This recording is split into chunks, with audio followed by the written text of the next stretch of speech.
Hello there, welcome to the Saroy channel and welcome to my Omnibus series. I've got so many of these omnibuses that are going to come out so that you'll be able to listen to an hour's worth of stories, which I know you're going to love. You know, the thing is that telling stories is such a fine art, and it's something that was practiced hundreds of years ago when people didn't have the technology that we have today. And everyone would gather around the fire and listen to a wonderful story. And also, what is so wonderful about a story is that personally, I think it is the best way to go to sleep. Every night when I go to bed, I always listen to stories. And that's something that parents used to do with their children. It's something that they still do with their children. There's nothing better than a good story. And so I hope you're going to enjoy this series. And before we start, I just want to say, do subscribe to my channel because you don't want to miss out on anything. Because I'm in for the long haul and I want to make sure that you get the most stunning stories to go to bed with at night or to listen to when you want to be one of those people sitting beside the fire and listening. Don't forget to subscribe to my channel and let's get started. I hope you're going to enjoy the omnibus. Dear Sarah, and all your lovely listeners, I was a bored, very wealthy New York housewife from the Upper West Side of New York, which is an area between Central Park and the Hudson River. It was difficult to admit this to myself, but I found my life drudgerously dull. It was easy to pepper your life with denial, which I did for a long time, but even when I looked at my face in the mirror, I barely recognized myself anymore, the woman that was staring back at me, as somewhere along the line I had lost myself. The former sparkling, effervescent woman I had been once was washed away by the current, and what remained of me was a wispy, tired, bedraggled piece of seaweed, purged out and spat out by the disgusted high tide.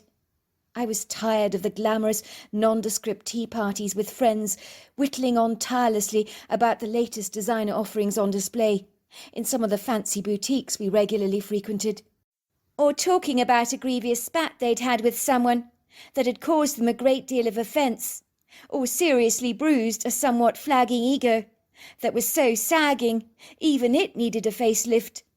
If there was one thing my friends loved to do, it was to garrulously gossip about everyone and everything. There was nothing censored or off limits, and believe me, they could go on and on. It brought them great pleasure, especially when it meant being obnoxiously unkind behind people's backs. But beyond the perfect manicured facades, the flawless makeup, the designer clothes that accentuated all their assets to perfection, the work of some of New York's finest plastic surgeons, I might add, there lay an empty void inside each of us that needed filling. Some of my friends had immodestly gone through countless surgical procedures, too many to count, from breast implants, tummy tucks, cheek implants, rhinoplasties, liposuction, mummy makeovers, and so much more. Not to mention skin that had become exhausted from a plethora of Botox injections and fillers. Yet were they happy? Was I happy? I mean really happy beneath the layers of grease paint that we hid behind? Absolutely not. You see, when you've lived a pampered, pooched, mollycoddled life, soaked in privilege, where everything is flung at you, like the clothes from your wardrobe, you have so much money you could buy up the department store, if given the fancy, then things immediately lose their value exponentially. For a person who's saving up to buy themselves a fancy car, when they acquire the car of their aspirations, after so much sacrifice and diligent hard work, that car is so meaningful, a reflection of their studious efforts, their passion, their work.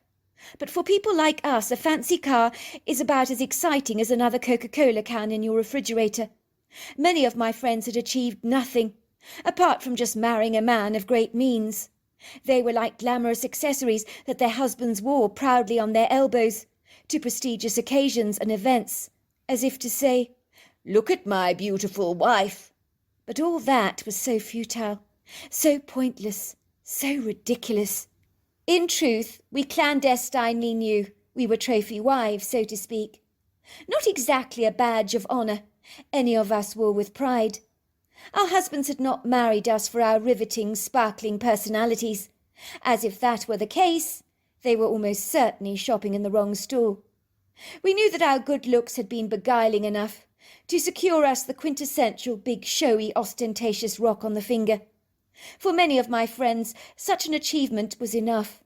I mean, why would they want anything more? Love never entered the equation for us.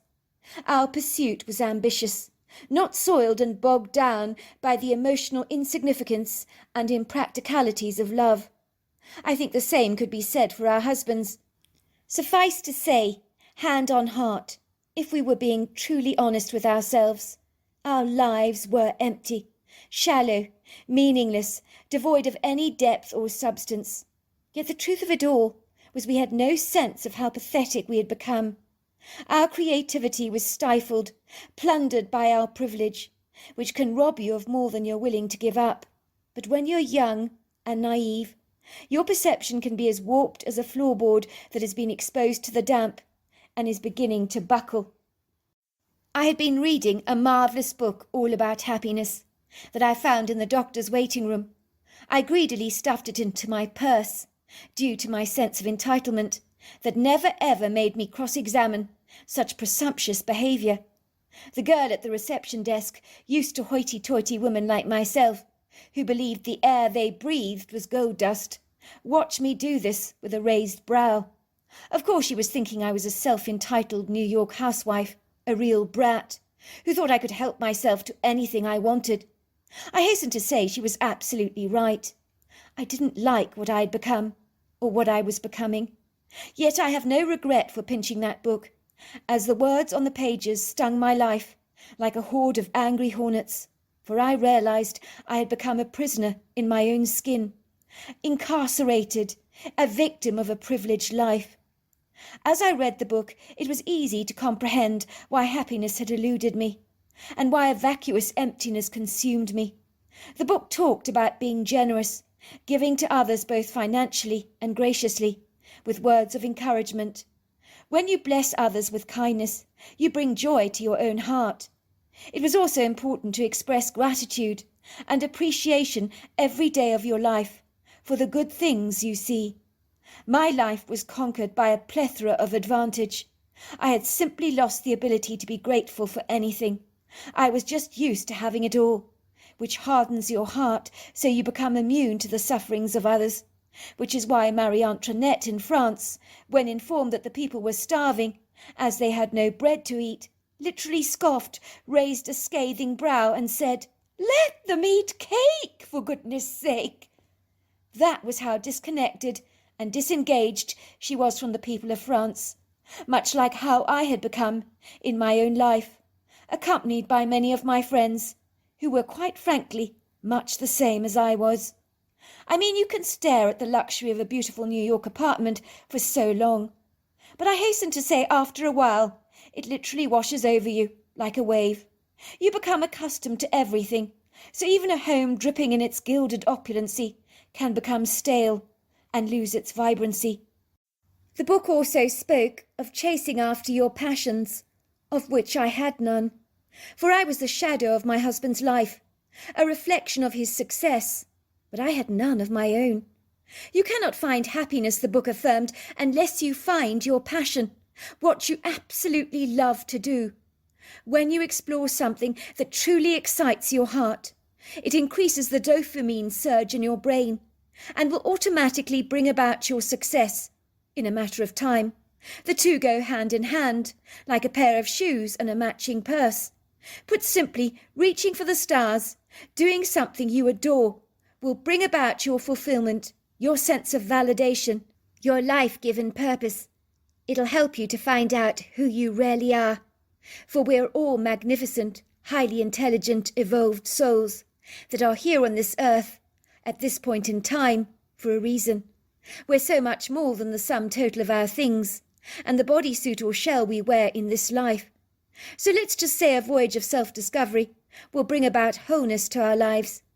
Put simply, living vicariously through the success of others, in my case my husband, and basking in the residual sunshine of its benefits, will only serve to hamper your joy, stifle it, pilferage your life of its full self-expression, rather like stuffing a jewel in a box of cotton wool, never allowing it to see the full light of day, as it remains imprisoned by its fluff, or like a budding rose, never being given the chance to open up, to express the magnificence of its glorious blooms, that may be fully appreciated by many, and anointed by the bees and butterflies, that will all share in the benefits of her sweet nectar. And in this bounteous sharing comes much joy that benefits so many, for without pollination, life would not continue to exist as we well know it. By all accounts, the bees are not selective about who benefits from their bounty, as it touches all our lives, it touches everyone. And it's in this generous sharing that beauty is birthed, and all life on earth mirrors its success. It's on a Monday morning, and I'm sitting in my friend's Verity's luxurious kitchen. She lived in a brownstone apartment in the Tribeca neighbourhood, with expansive marble floors as large as a skating rink, and countertops of perfect white granite that cascade over the ornate kitchen cupboard so elegantly, like a sea of sparkling crystal, or after the first snow falls and gleams across the ground. We're all gathered around the large island in the centre of the kitchen, sitting on glamorously upholstered high chairs, with our legs crossed, faces made up to perfection. A bartender my friend has hired for her tea party is knocking us up a vast range of exotic cocktails for us to enjoy. "This is Pierre," says Verity, as all eyes fix appreciatively on the handsome young man, with his impressively athletic, rather agile-looking body, who stands behind the kitchen counter, shaking the cocktails vigorously in a silver flask. He's wearing a large smile of perfect white teeth, but his smile does not meet his eyes. He knows he's got to humour a bunch of silly, overexcited, painfully boring, rather dull, lonely rich housewives for the morning. I almost feel sorry for him. I notice he bears a remarkable resemblance to Tom Cruise in his younger days. My friends, who are old enough to be his mother, unabashedly drool over the young man, flirting with him shamelessly, outrageously, with schoolgirl giggles, which is actually incredibly embarrassing. My skin is crawling. I wish they would stop making such idiots of themselves. Pierre charms us dutifully, producing us some heady, punchy, alcoholic cocktails or beverages if you like. They taste marvellous, as money can indeed buy some very good things, and I'm the first to acknowledge that. There's nothing wrong with being wealthy, but that's if you remain level-headed, humble, and very generous. "Can you actually believe it? The nerve of it!" says my friend Alexa, sipping into her fabulous bright orangey pink cocktail. She tosses a glacé cherry into her mouth. "The woman had the brazen audacity to call me a spoilt brat. Can you believe the nerve of it?" "You mean your Hispanic cleaner Maria called you that?" says one of the other ladies, called Cynthia, whom's throwing her designer sunglasses over her head and wiping away a loose false eyelash that has spilled on her cheek like a piece of fluff. She pouts her pink glossy lips in an expression of indignant disgust, as if she cannot comprehend what she's actually hearing. I hasten to say one thing about my girlfriends back then, is they were pumped up with an inflamed, obnoxious sense of self-importance that was incredibly arrogant, as if somehow their swanky palatial homes, their opulent marble stairwells, their crystal chandeliers, successful affluent husbands, and designer clothes means that they have a sense of superiority, and anyone doing a menial job is pretty much a cockroach in society, upon whom they dismiss, look down upon, with a contemptuous disregard and prejudicial distaste. "It gets worse," she continues.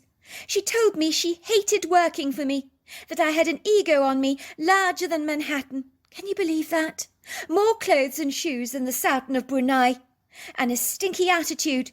She said, 'I feel so sorry for you, Alexa. All your money.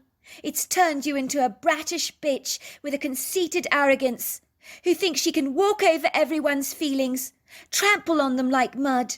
Look at you. You're pathetic. You have everything, but in reality, you have absolutely nothing. You're like the emperor walking around with no clothes on. as ignorance is bliss for you, is it not? It accommodates your denial. Your life is so vacuously empty. My life, even with the little I have, is much richer than yours ever will be. But you know what the saddest part of it all is, that you'll never appreciate that, will you? You think your money has bought you happiness, superiority, and power. But guess what, Alexa? You're the saddest, most miserable, most pathetic woman I've ever had the privilege to meet. If you can say it's a privilege to have met you at all. Oh, my goodness, Alexa, what a bloody cheek! How dare she speak to you like that? Who does she think she is? I hope you told her where to go. I didn't have a chance. She picked up some of my clothes, threw them at me, and we're talking about seriously expensive designer stuff. She said, "Stuff your job," and she walked out on me like that. Can you bloody believe the nerve of it? She called me the saddest, most miserable, most pathetic woman she'd ever known. No one has ever been so obnoxiously rude to me like that. She's only a maid, for goodness sake. How could she speak to me like that? I'm the one paying her wages, after all. She's supposed to respect me. What caused the altercation? I asked quizzically. Well, she was not colour coordinating my clothes properly. She was putting cerise pink clothes with my pale pink ones. Now they have to be separated. It's very important to get my wardrobe absolutely right. I gave her a telling off, of course I did. I reprimanded her on numerous occasions about this problem, but this time she rudely spouted out all that nonsense to me. Well, maybe she had enough of you, I say.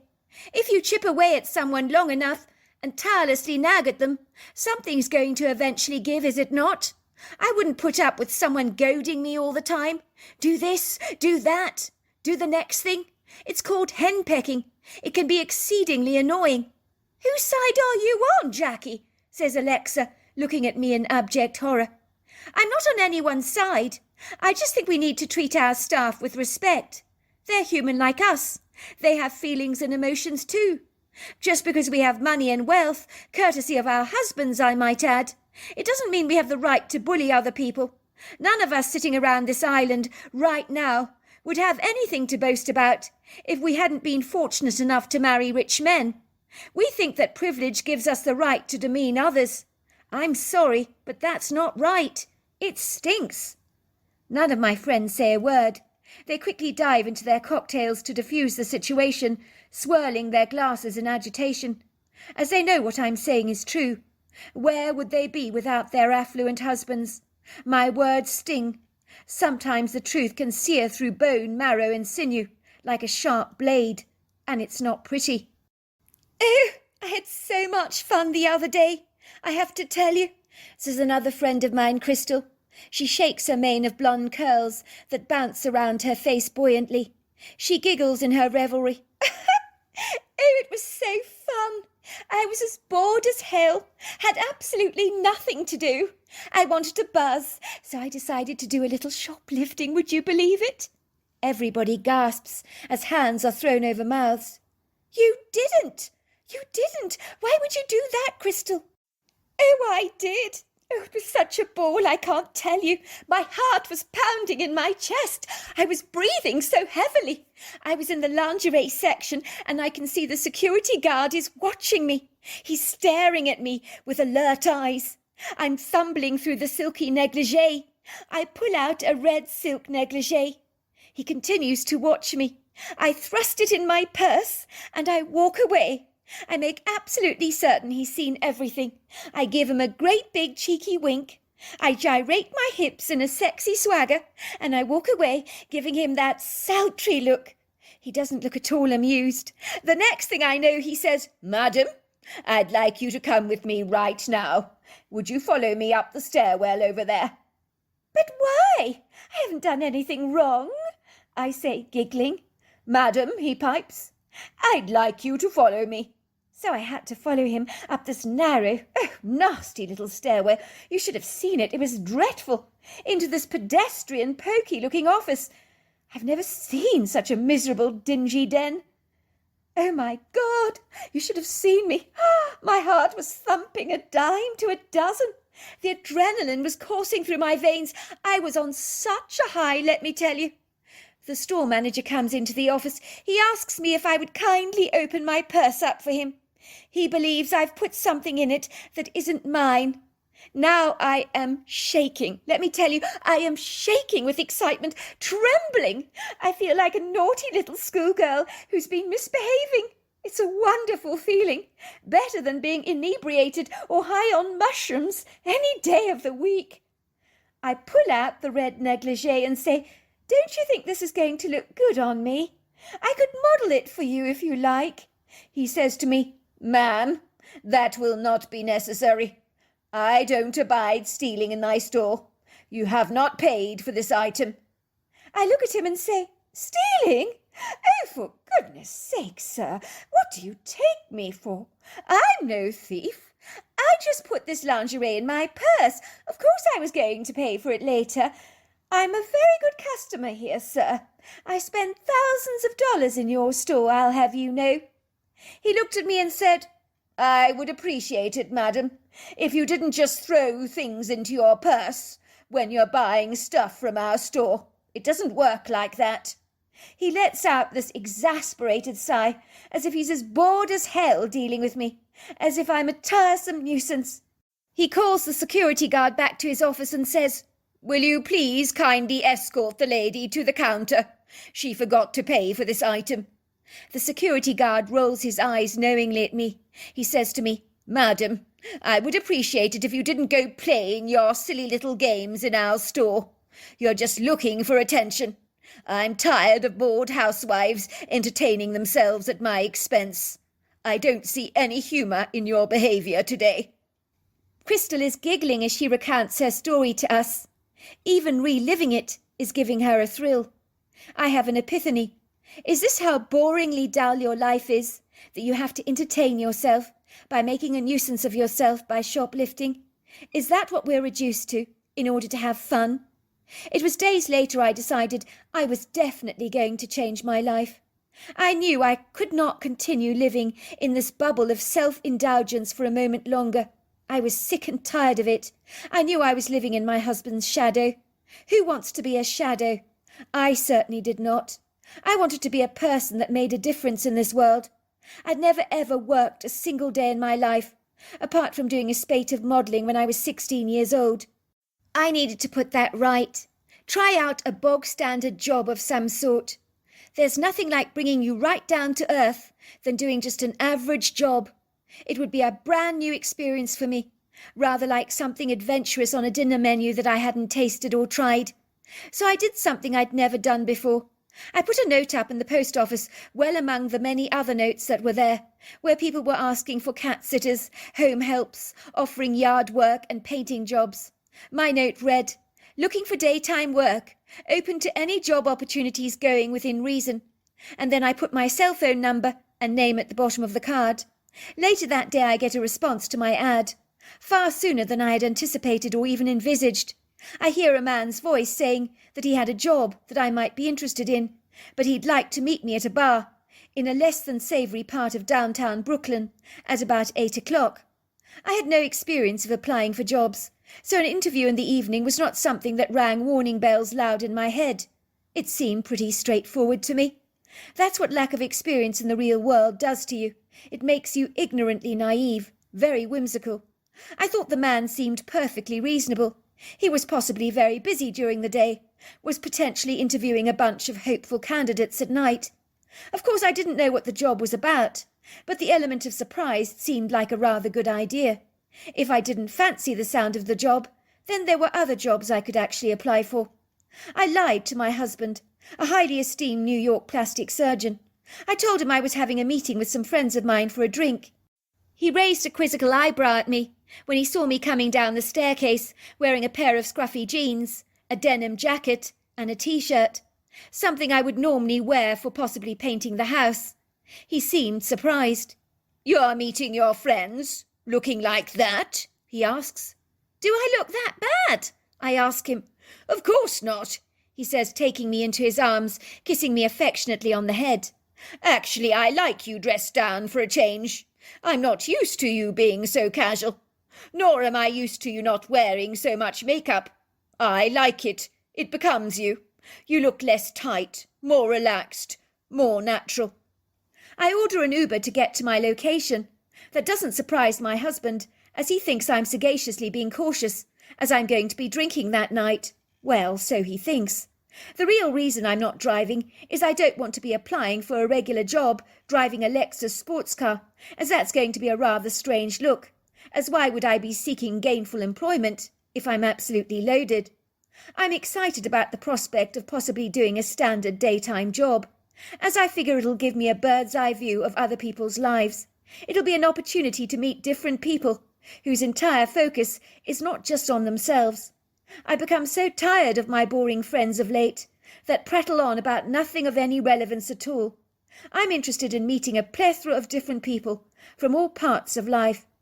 The taxi driver drops me at the location, a seedy part of New York. This bar is less than glamorous, filled with a smoky, oppressive atmosphere, and there are a few unsavoury, scruffy-looking characters scattered around the bar area, sitting behind rounded tables with cold glasses of beer in their hands. I realise all eyes are on me as I enter the bar, as even in my jeans I feel like a fish out of water here. I'm sure I look like one too. For a moment I do feel somewhat uncomfortable, but I know that sometimes you need to dive into the deep end and take the bull by the horns when you attempt to do something which may engage that element of risk. Funny enough, I am actually feeling rather excited. A man stands up in the bar, at the far end. He walks over to me across the red velvety carpet, with its golden swirls. He's dressed in a casual jacket, a leather one, a white shirt, and he's wearing a butterscotch pair of chinos. I would say he's no oil painting, as his skin bears the pitted, scarred hallmarks of a long struggle with acne in his younger days. His eyes are deep set in his face, the colour of black coffee. His hair is shaved so close to the skin, like an army haircut. His chin is sprinkled with a day-old stubble, to give him a rugged appearance. I'm sorry it doesn't become him, not on that pitted skin. "Are you Jackie Peterson?" he says, shaking my hands warmly. I shake his hand in turn, and say, "That's right." "Would you like a drink?" he asks me. "A vodka with lime and lemonade would be lovely," I say. I watch the man collecting the drinks at the bar. He walks over to the table. The ice rattles in the glasses. He puts mine on the table, sliding it over towards me. "Well, you're probably wondering what this job is all about. I imagine a girl like you must have an interest in cosmetics." "Sounds interesting," I say. "Well, my wife is promoting a French cosmetic range for beauty salons. You'd need to drive around to various salons to promote the products for her. I'm interviewing people on her behalf. She's a very, very busy woman. She trusts me to recruit the right people for the job, who she thinks would represent our products very nicely. The products are imported from Paris. Quality stuff. You look like a candidate with some promise. Do you have any sales ability behind you?" "Not really, but I'm eager to learn." "Well, that need not be a problem. We can show you the ropes, if need be, as long as you're keen. It's very important that you're passionate." "I'll give it a go," I say. "I can't promise I'll be any good. I don't have much experience." I talk to him for a while. Then he persuades me to go back with him to his house, where his wife is currently giving a talk to some new recruits about the products. I don't doubt his integrity. The mention of his wife disarms me, persuades me that I have nothing to concern myself about. "Why is she doing a talk in the evening?" I ask him. "Because a lot of people have daytime jobs at the moment. Before they throw in the trowel like you, they want to appreciate what the business is about. Nobody likes to take a risk when it comes to issues concerning money, as you can well understand. We all have bills we need to pay." I know what you're thinking. I can't believe anyone can be this naive in this day and age, falling for a man talking about cosmetics his wife is launching. I mean, why was I not suspicious? I don't know why. I don't know why I actually believed him. Perhaps I wanted to believe him. That was the big problem. Sometimes when you want something badly enough, you don't want to be entangled by doubt or misgivings. All my life I'd been used to getting things I wanted at once. Now I wanted this job. It wasn't much different. Sometimes the element of risk gives you a spiked adrenaline rush. It's like being on an aircraft with a parachute on your back. If you begin to be filled with a great trepidation, you're not going to jump out of the plane unless someone gives you that quintessential push to propel you along your way. After that, you never regret it, and you realise it wasn't a big deal. So you've just got to bite your lips and just do it. I remember at the time I'd been reading the book about happiness that was now beginning to change my life. I was impatient for my life to become more interesting, as right now I was living a nondescript life. Let's just say my husband was happy, thank you very much, because he loved his job. He adored what he did. He was changing people's lives for the better, people who had facial disfigurements, to someone self-conscious about the shape of their nose. So not only was he ticking the boxes on the happiness chart, helping and giving to others, and following his passion, but he was leaving me far behind, as his chart was full of gold stars. Mine had absolutely nothing. I had no passions. I was like a flower wilting in a vase, in serious need of a good feeding. I had reached the dead end of my life, and I was looking for change. But diving in the deep end with the sharks is not a wise decision to make by any manner of means, even if you are oblivious to the sharks around you. The man who calls himself Mr. Watkins, whom I'm guessing is in his mid-50s, or maybe early 60s, guides me towards his vehicle. He opens my car door for me like a gentleman. I get in and place the seatbelt across my chest. He then closes the door behind me and walks to the other side, climbing into the seat next to mine. He glances over at me briefly and smiles. "Are we good to go?" "Yes," I say. He starts up the engine, accelerating moderately, down the sweeping, interchanging roads of asphalt that flow so seamlessly into each other, with traffic lights that are congenial tonight in accommodating our drive, without those awkward jerking stops and starts.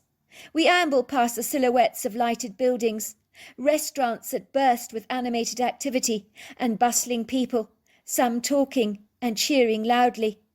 We pass the bright lights of the city, in Mr. Watkins' relatively new white Honda Civic.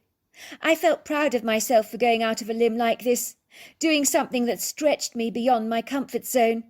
Life was about taking risks, leaping over challenges like a school of dolphins over the ocean waves. My friends would find my actions utterly preposterous and very horrifying. This fact makes me grin with a great satisfaction, as I try to visualize Alexa or Crystal in this truck. They'd be doing their nut by now. I notice Mr. Watkins' car reeks of Marlboro cigarettes. There's a plethora of trash takeaway packets on the floor, which is rather unsightly. On the drive outside of New York, he appears congenial towards me, talks to me about his wife, her cosmetic business, along with her regular trips to Paris to find an affordable, high-quality line of products suitable for salons. I must confess his silver tongue has me completely fooled. He's very credible. I'm suddenly feeling quite enervated about this cosmetics enterprise. I find myself secretly clapping myself on the back for being so ballsy tonight, and agreeing with him to come and meet his wife. Little do I know how quickly that is going to change, and that this is a night I'm not likely to ever forget. We'd been driving for quite a while outside of New York. The time seemed to slip and vaporize away so quickly, rather like the steam from a kettle. I'm beginning to realize that we've been driving for quite a long time. I don't know exactly where we are, and that is a discomposing thought. We could be anywhere. I glance out of my side window. I hasten to say I can't see a bloody thing, apart from a very dark sky, a brief scattering of silvery stars, a crescent moon that is shaded behind some cloud cover, and the tenebrous vertical silhouettes of the trees. It's so dark, with not a street light in sight. But we're in a rural area, and that's to be expected, is it not? Yet something in my gut just does not feel right. Something feels way off. I feel butterflies flapping on my insides as my anxiety revs up a notch. It's very dark out here. No street lights at all, are there? I say this in a nonchalant, indifferent way, which conflicts so much with the screams that are churning up inside my guts, like the ghostly disembodied cries of the damned in the pit of hell. Mr. Watkins laughs out loud. Well, we're in the country. You wouldn't expect it to be light out here, would you? Where's your house? I ask, squeezing my eyes tightly, my fingers recoiling in my own lap, as a sense of dread seeps through me, like the honey leaking out of a wax comb. I discreetly, with a clandestine cautiousness, subtly open my purse, pulling out my pepper spray, which I'm clasping tightly in my fingers. It gives me security among the rising level of uncertainty that I'm beginning to feel. Never have I been more glad to have a pepper spray at my disposal. And I have Crystal to thank for that, I might add. She says every woman should be carrying one in their purse. Of course, I'm being absolutely ridiculous. I know I am. In a moment's time, I'll soon realise I've been stressing about nothing. Still, it's judiciously savvy to err on the side of caution. Ah, we're nearly here, he says to me. I can see we're driving up a slightly wobbly road that meanders through the countryside, until finally, in the dark, sultry silhouette of the dusky night, I see a tenebrous cabin, devoid of any light. It's unilluminated. In that moment, I know something's off. If the wife is in that cabin, then where is she? Where are the lights? Where are the people's trucks? The ones Mr. Watkins claimed came to see this presentation.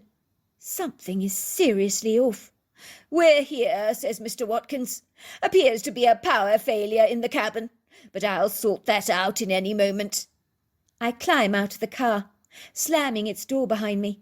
Then once I'm safely out of the truck, I'm holding my pepper spray in my hands, ready to spray it into Mr. Watkins' face if the need should arise.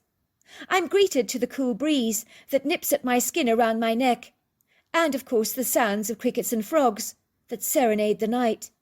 The moon has moved away from the cloud cover, is casting some of its silvery shadows that begin to highlight a huge cobweb gracing the front of the door of this cabin.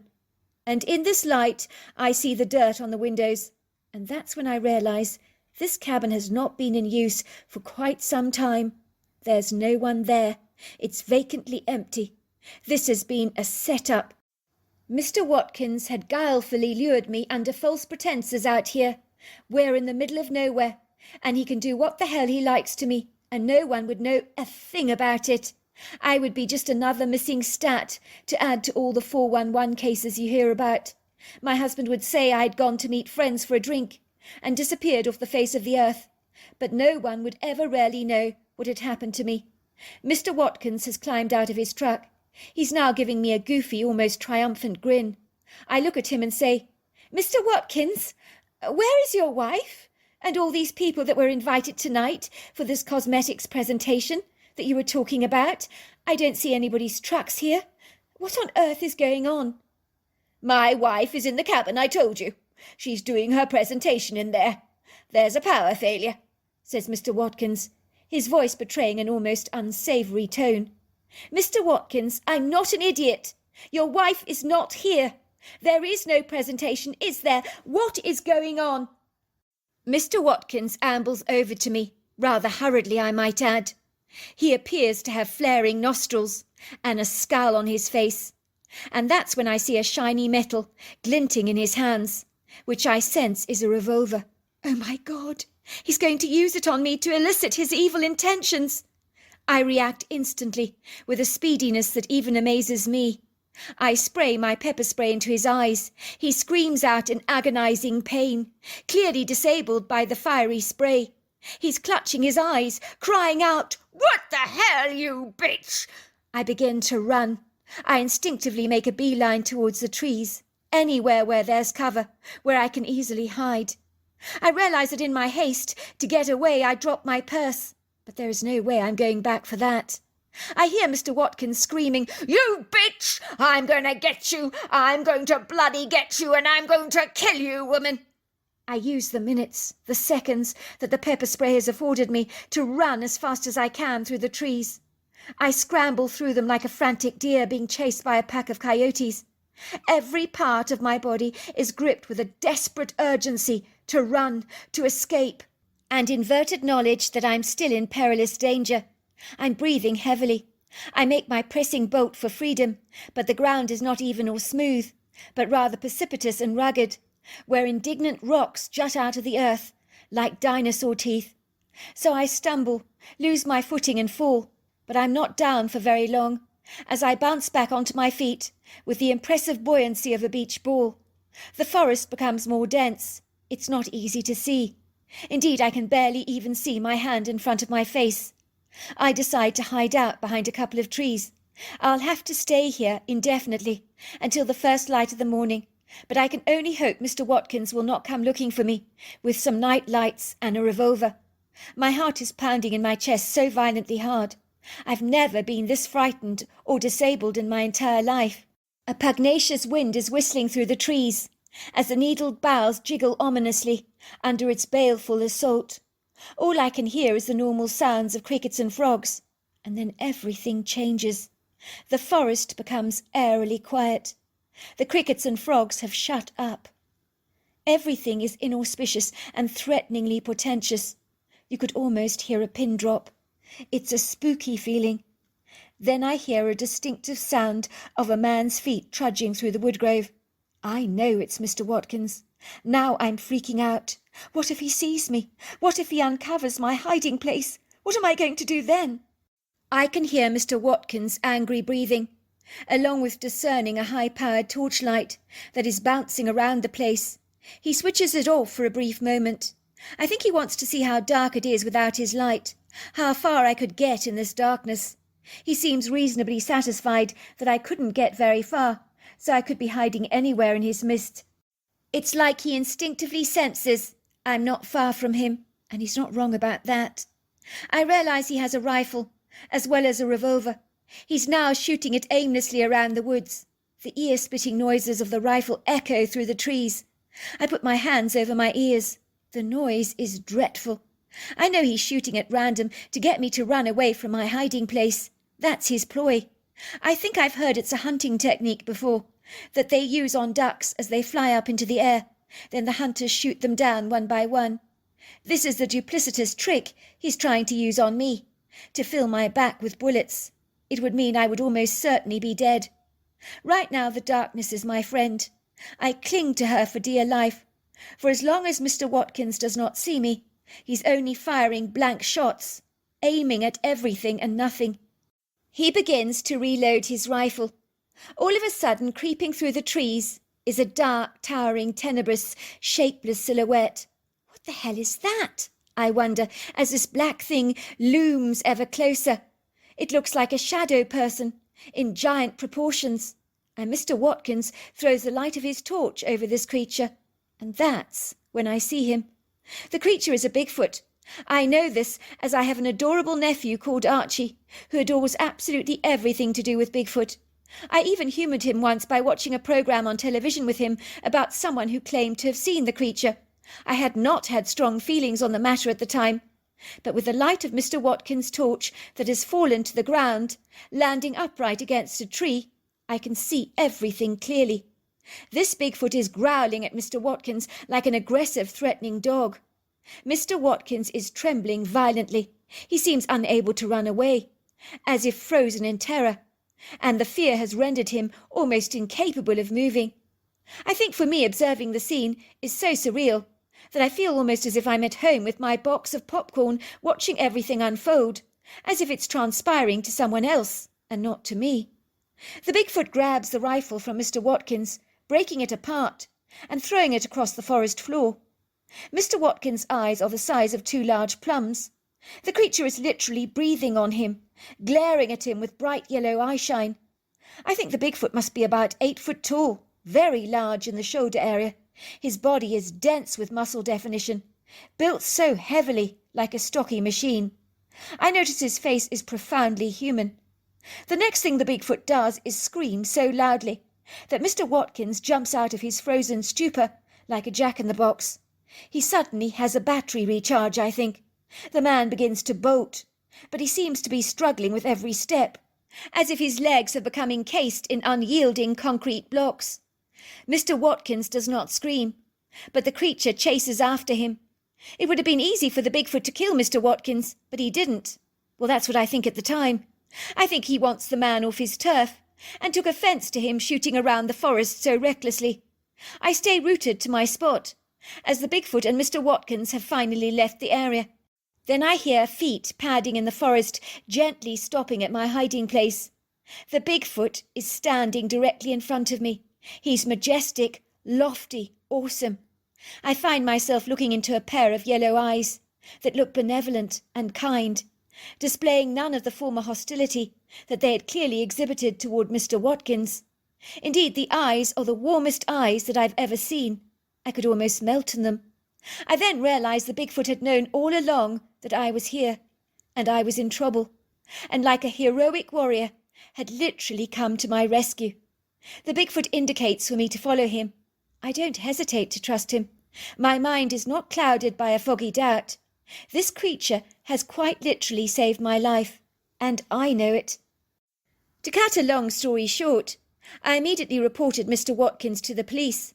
Suffice to say, he wasn't actually Mr. Watkins at all. Why am I not surprised? But a man wanted by the police, concerning 3 missing women that were last seen with him, who had mysteriously just vanished, all whom had been looking for gainful employment. The cabin he'd taken me to was a holiday cabin that hadn't been used for a considerable period of time. When the police arrived at the cabin in question, they are faced with a scene of great carnage, the likes of such they'd never seen before. I guess the Bigfoot warrior that rescued me had some unfinished business he needed to attend to, unless of course he killed Mr. Watkins before he returned back into the forest to see me. Mr. Watkins' head is displayed on top of the car, detached from his body. The rest of his body is strewn all over the car. When the police told me about the scene of carnage they had encountered, well, one of the policemen, he said to me, "You know, ma'am, I think we earn our right to be in this world. Men like him, with duplicitous intent, don't deserve to breathe the oxygen of life that we do. Why would we want to live among the vermin in our world?" After my encounter with Mr. Watkins, I actually get what he meant. Of course, I told my friends about what had transpired. I told them what I thought about us, how we were living in our husbands' shadows, how self-entitled and obnoxious we had all become. I told them about the book of happiness I was reading, how we needed to do things for others, be kind and pursue our passions. Everybody listened. Tears were cried, truths were told and expounded upon, and lives were forever changed. My friends are now living fulfilling lives, chasing after their passions and dreams. And guess what? They've actually found their joy. The same can be said for myself. As for Maria, the Hispanic maid, she was rehired by my friend, who apologized profusely for her abysmal behavior. And so now the cerise pink clothes hang happily among the pale pinks, and she doesn't give it a second thought. So there you are. That's my story. Dear Sarah, and all your lovely listeners, I stare out vacantly at the window in the doctor's surgery. It overlooks a yard of pristine green manicured turf, a scattering of statuesque mature-looking oak trees, their leaves ablaze in a golden confetti. Some are floating up in the air, like celestial butterflies, as a soft breeze is blowing. There's a long ribbon of grey asphalt that reflects the shadows of the oak trees on its surface.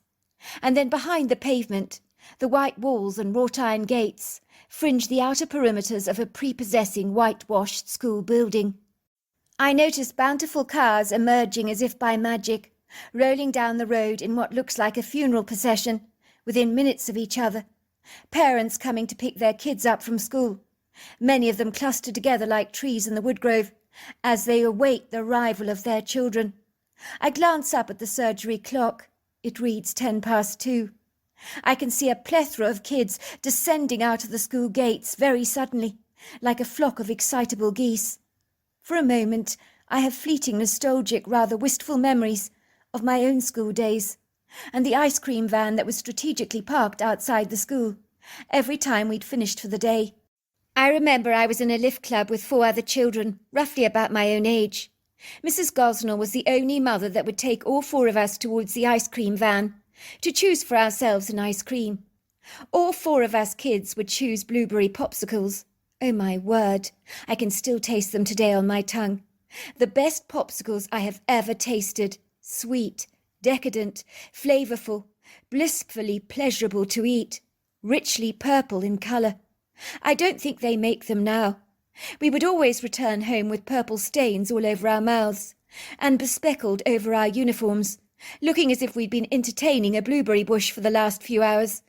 My mother would say to me, "Why on earth do you always return home with blueberry stains all over your clothes after Mrs. Gosnell has picked you up?" Mrs. Gosnell had sworn us to secrecy, not to tell the other parents about our blueberry splurges, for fear of reprisals from strict, prudent mothers who had evacuated sugar from their children's diets. I would crinkle my brows and say, "I can't think what you're talking about, Mum." I realise I've been gawking out of the window of the surgery for far too long. The middle-aged receptionist, whose golden brown crinkled skin looks more like leather, possibly from overindulging in the sun far too much in her youthful days, is sitting on a swivel chair behind the reception desk and giving me disapproving looks, as if she thinks it's inappropriate for me to be staring out of the window like that. So I return to the upholstered chair in the waiting lounge and lift up a glossy magazine, skimming through it so vaguely, pretending to read it, when in reality my mind is 1,000 miles away. I can see the man sitting next to me is giving me odd looks. He surreptitiously notices what I appear to be reading. I glance down at the page of the magazine that reads, "Are you secretly looking to change your sex?" I flush with embarrassment, slam the magazine shut. The man is physically smirking.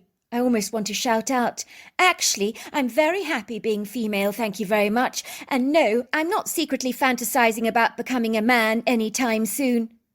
There's a note on the wall of the doctor's waiting room that reads, "No cell phones can be used in the waiting room." My heart is fluttering in my chest violently. It's taken me all my courage to come here today. For a start, I avoid doctors' offices like the plague. I hate the way they smell of surgical spirits and give off that menacing vibe that I loathe, that always makes you think of sickness, disease, and even death, dare I say it. Still, I know coming here today is a prerequisite for me. I have come to the conclusion that I really need help. I'm not capable of actually fixing myself. I'm like a quintessential broken vase that is shattered into thousands of shards. It seems highly doubtful that I can ever put myself together again. Highly improbable, that is, that I can be delivered from the dark hole I find myself slipping into, deeper and deeper and deeper. Indeed, if I sink any lower, I might just bury myself alive, and I can't have that. I'm tired of being so crippled and debilitated by my own emotional pain. It has literally sucked me dry over the last 6 months. It was then that I ascertained I had almost certainly lost my will to live. I knew then I had a problem. I wasn't suicidal, but life had become like a black page to me, upon which all the colour had been extinguished and recklessly obliterated. I would stare out at the windows vacantly, day after day. How I wanted to disappear, more than anything else in this world, like the white smoke billowing from a chimney, or like a dandelion seed being caught up in the blustering gusts of wind and blown far, far, far away. I was desirous never to have to feel the gravity of my pain ever again, as its laborious weight was all-consuming. I cannot tell you how many people have said to me, "Never you mind, God will never give you more than you can bear." Are you kidding me? I don't believe a word of that. I'm sorry, but the cumbersome burden of my grief has been insurmountable. I have felt as if I've been buried alive under large concrete slabs for months and months on end, barely being able to breathe, as if the crushing pressure of the world has pressed down on me so hard. All that is left of me is my crisp outer shell. My innards have been battered into Beetlejuice. There are 4 other people in the doctor's waiting room besides me. I find myself studying them with a curious interest, for my personal amusement and entertainment, as observing people can be very interesting. I'm taking in every detail of their appearance, including the middle-aged man who was giving me funnier looks earlier. Now it seems he's heavily caught up in an article he's reading, all about aphids found on roses and how you eliminate them. He seems very engaged in the article. He must be a keen gardener, I decide. I'm wondering about these people's lives, what they're doing at the doctor's office. Have they found a suspicious lump that needs to be investigated? Or are they worried that their urine has turned dark? Or have they been feeling very sluggish of late and sense something's not right? Or maybe they are punctiliously prudent and are here for their routine checkup to ensure that their heart is still firing efficiently on all its cylinders and their liver is still secreting bile, regardless of their boozy alcoholic indulgent binges. There's something about a doctor's reassuring words that can almost certainly wipe away the angst, faster than the rain being wiped away by very efficient windscreen wipers on our trucks. An elderly man with a shiny bald head and distinctive black walrus moustache that is so perfect it almost looks fake, as if he stuck it on before visiting the doctor's office. I decide it's got to be real. He appears to be reading a magazine article, but whether he is or not is open for debate. He could be secretly flapping about his appointment with the doctor like me, and not reading a single thing. I notice he's tugging at invisible hair on his head, possibly a natural reflex from when he did once actually have hair, like the phantom leg pain you hear that amputees claim to feel when they're missing a leg. Could this man be feeling the lost hair he once possessed, that is now vacant on his head? I find myself fascinated by this bizarre thought. There's a young woman possibly 5 years younger than me. I think she's possibly 25. She looks as nervous as I feel, like a fish out of water. I'm sure she'd rather be anywhere else in the entire world than in this doctor's office, and she's in good company there. I feel exactly the same. She's tapping her feet awkwardly on the ground and tugging at the French braid that hangs over her shoulder like a tail. She has a pretty symmetrical face with a perfect turned-up little nose, and her smouldering hazel eyes look crestfallen and overcast, almost as sorrowful as a grey sky. I feel a strange affinity with her, as if she's been privy to glancing through the peephole of the desolate wilderness of my own life, as if she too has also tasted that rock-bottom place that I can identify with, that oppressive melancholia that has hijacked my own life. An older woman with salt and pepper colour hair, done in a pixie cut, looks up with annoyance from her magazine, as she watches the young lady tapping her feet on the floor. Her lips move, but thankfully nothing comes out. I'm sure she wants to tell the young woman to stop shaking her foot, but she restrains her wagging tongue, as if correcting a misbehaving pooch. All of a sudden a large spider, the size of a small hand, dashes across the designer blue and gold carpet in the hospital room, and the young girl stands up on seeing the spider, her hazel eyes filled with terror. "Spider! Spider! Oh my God! A spider!" She faints, falling back on the carpet. I dash quickly over to her, lifting the young girl up from the floor, while the 3 other people in the waiting room just watch me in bemusement, failing to offer any help. Talk about being insensitive. "Are you all right?" I ask the young lady, who seems to come around from her oblivion, looking at me earnestly as she rises to her feet awkwardly, her skinny legs almost crumbling under the weight of lifting herself off the ground. "Has it gone? Has it gone?" she asks in a trembling voice, her eyes skimming the carpet with an apprehensive trepidation. "Has it gone?" she says again. "You mean the spider?" She nods. I'm terrified of spiders. I'm so frightened of them." "Yes, it's gone," I say. I pull out my bottle of Coca-Cola from my purse and hand it to her. "Drink this," I say. "The sugar should help you feel better. It'll calm you down." "Thanks," she says gratefully, sipping down the sugary drink. "My name is Francesca," she says. "And yours?" "I'm Eloise," I say. "Thanks for helping me, Eloise. I'm terrified of so many things, spiders being one of the many." "I think there's a name for it," I say. "Arachnophobia. So you're not alone in your fear. They've actually got a name for your condition. There are thousands of people out there in the world that share the same aversion. You shouldn't worry about it. But you don't understand. I am alone in my fear," she explains, looking at me with her wide, frightened eyes. "You see, it's not just spiders I'm afraid of. Sometimes I'm afraid of my own breath. That's actually why I'm here at the doctor's surgery today. I have to nip my fear in the bud. I can't go on living like this anymore. It's completely overtaking my life. Sometimes I'm even afraid to leave my own house." "I understand where you're coming from," I say compassionately. "I don't suffer from your fear, but I have a front row seat to helplessness, you could say." "Helplessness," says a young woman. "Oh, I identify with that. I'm so well acquainted with that feeling. I feel it every day of my life. The receptionist who's been absent from the desk when the young woman had fainted has been blindly oblivious to what had just transpired. She re-emerges from her hibernation, wherever that was. Her brown, assertive eyes remind me of a raven's. They hover over me, and she pipes, "Eloise Bellington, Mr. Warwick will see you now." She indicates for me to follow her. Before long, I'm seated in Mr. Warwick's office. I've never met him before. I don't actually know what to expect. I glance over at the office to see whether there's anything that I can learn about him before I meet him. I notice he's terribly neat, which is a very good sign. He's obviously punctilious. I hope he's like that with all his patients, as it gives me a reassuring feeling that I'm in good hands. Everything in the office is austere, though. There are no frills, no feminine influences whatsoever. It's a pretty mediocre pedestrian office that is attempting to look sophisticated and not quite succeeding.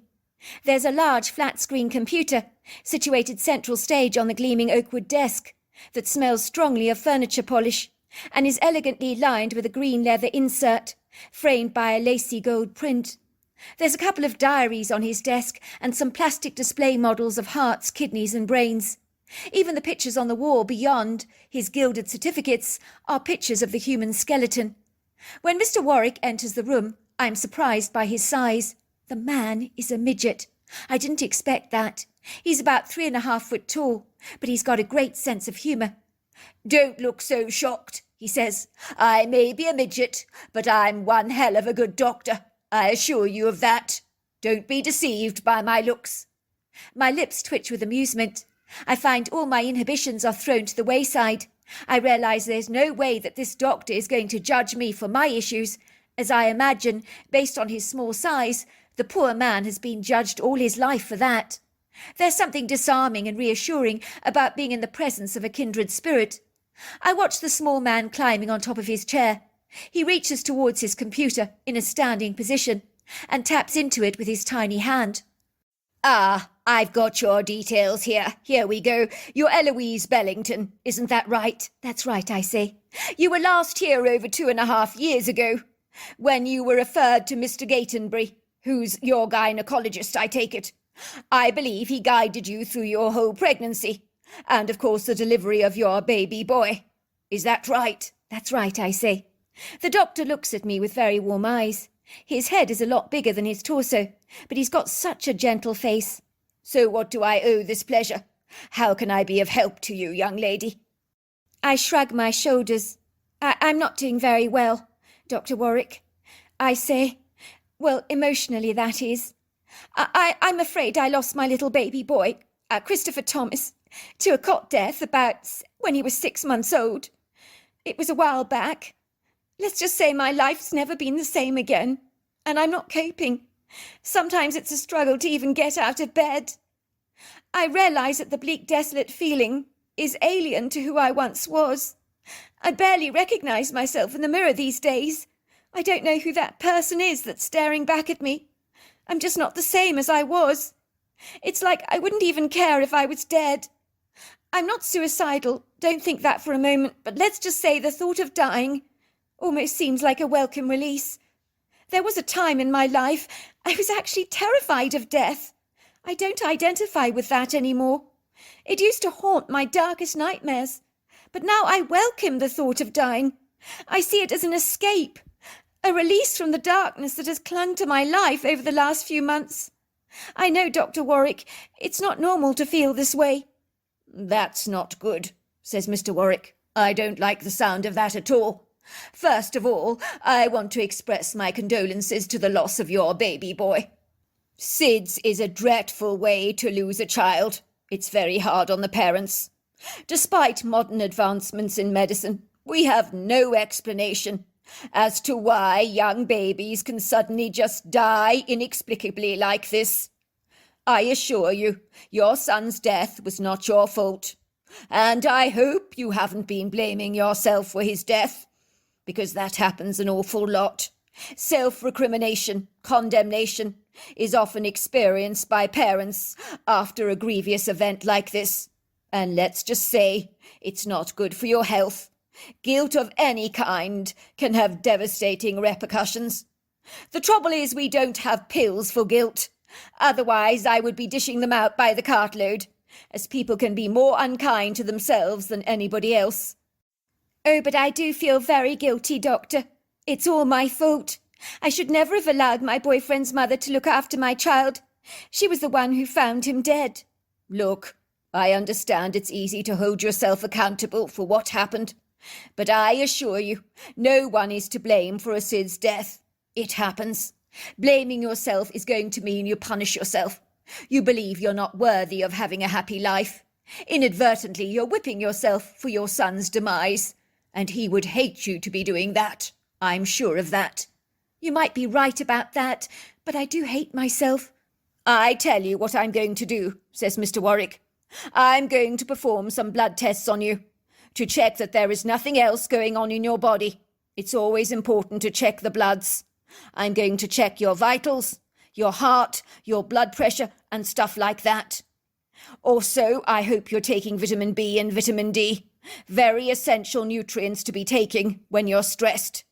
Once we know where we are after the blood work comes back, and I am reassured by your physical well-being, I will put you on some antidepressant medication. I will also be sending you to a trauma counsellor. I must insist you see a counsellor to help you work through your issues. In the meantime, I'm going to give you some tranquilizers as a stopgap, but I will tell you unequivocally that you are suffering from depression. My guess is your serotonin levels are depleted in your brain, which is your feel-good chemical in the brain. The antidepressants will be able to fix all your issues in that regard. They're highly effective. In no time at all, we'll be having you feeling as right as rain, a whole lot better. I thank the doctor. As I was leaving the offices, the receptionist gives me a piece of paper. The young lady who went to see Dr. Harper asked me to give you this. I open the note. It reads, "You look like you could do with a friend like me. I could almost certainly do with a friend like you. I sense we're both on exactly the same page. Helplessness is my middle name. It would be good to get to know you. Fancy a coffee sometime? Francesca Douglas. P.S. Call me." I smile at the note, tucking it into my purse. Maybe she's right. Maybe we are on exactly the same page. It would be nice to have an empathetic friend. Goodness gracious, I could do with one. No one understands what I've been going through. And even my ex-boyfriend did not share the same measure of grief when he learnt our son had died. When I fortuitously fell pregnant, he had been devastated, actively encouraging me to have an abortion, without considering my feelings in regards to the matter. I was offended and insulted, so I unhesitantly ended our relationship. I never regretted that decision. I'll never forget his bewildered expression when I told him I was pregnant. He looked as if I had told him he had 6 months left to live, and was now living on borrowed time. "But I can't have a baby. I have my whole life ahead of me. I'm not ready to be a father." Notice how everything was I, how it would ultimately affect him. There was no us in the equation. My boyfriend was only concerned about how his life would personally be impacted by having to deal with a baby. Suffice to say, his new girlfriend is now pregnant. They're expecting their baby in June. He actually is quite pleased about that, so he has changed.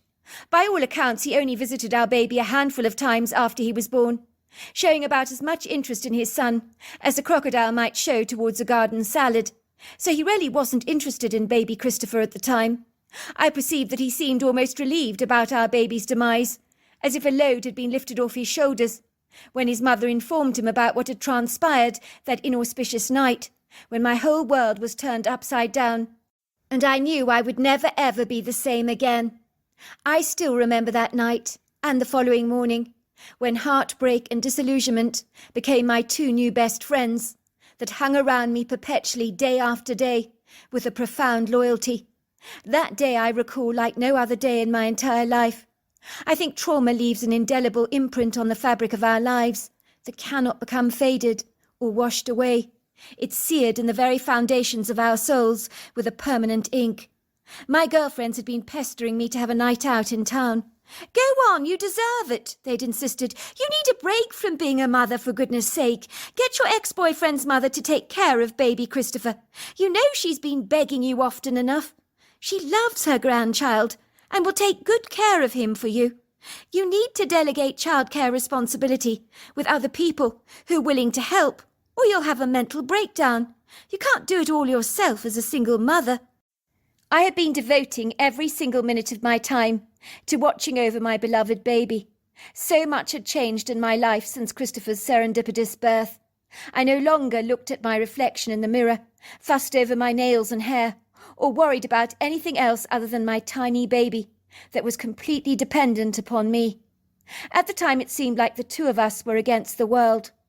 I was sharing an apartment with a friend of mine in Atlanta, in the neighborhood of Peachtree Park, in the Buckhead area, which is an upscale suburb in Atlanta, located north of Midtown and south of Brookhaven, and is often known as the village in the city, as it encompasses that all-relaxing vibe. I was writing articles as a single mother for a company to procure a much-needed income, even though I admit it was piddling pay, but it was better than nothing. My friend Diane, who shared my apartment with me, was brilliant in helping out with Christopher, and she loved him too, which helped. I knew my friends were absolutely right. I needed a night out, so I dutifully dropped my baby off at my ex-boyfriend's mother's house. Whitney Hendrick was the most wonderful woman. She was so devoted to her grandchild, little Christopher. She had been devastated when I'd broken it off with her son, but was empathetic to my plight. I know my son can be so self-centered, she'd told me, but I want you to know I'm delighted to be a grandmother, and I'd like to help in any way I can in raising my grandson. I remember when I dropped off little Christopher at Whitney's house, her face had become so animated, as she cradled my little boy in her arms, rocking him backwards and forwards, looking at me with bright, besotted, adoring eyes. Yes, little Christopher, you're going to spend an evening with Granny. Yes, you're going to spend a lovely evening with your Granny, while your mother is out painting the town red. You and I, we're going to have a fabulous time together, are we not? I'll read you some lovely stories. She looks up at me reassuringly. Don't you worry your cotton socks, dear. I'll take good care of little Christopher. You can pick him up tomorrow morning when you're ready. I'll take very good care of him. By Jove, you look exhausted, young lady. You need a night on the town, like your friends say. You really deserve it. You're a phenomenal mother. You really are. Are you going to say goodbye, little Christopher, to your mummy? Say goodbye. Look, he's waving at you. After leaving my baby boy in Whitney's charge, I felt as if I'd been away from him for hours. I knew I needed to let it go, spend a night in town with my friends. And while it's good to let my hair down and relax, I couldn't stop thinking about my baby the entire night. Is he all right? Does he need me? Those provocative thoughts haunted me tirelessly. Despite the drunken laughs from my friends, and all the rich spoils of barbecue ribs, porterhouse steaks and crispy onion rings, my thoughts remained very much fixed on my son. They were far away from the festive ambience of that evening out, an evening that I would always live to regret. The following morning I woke up at the crack of dawn, feeling the solitude of the apartment, without my son, especially as my friend wasn't in. I needed to get my baby now. Something was missing. And it was its happy, gurgling chuckles, his cute little smiling face staring up at me. I needed Christopher, and I needed him now. I don't remember the short trip to Whitney's house, only minutes away from where I lived, but I couldn't get there fast enough. It's faded in my memory, rather like the yard scraps you discard, as they have absolutely no use to you.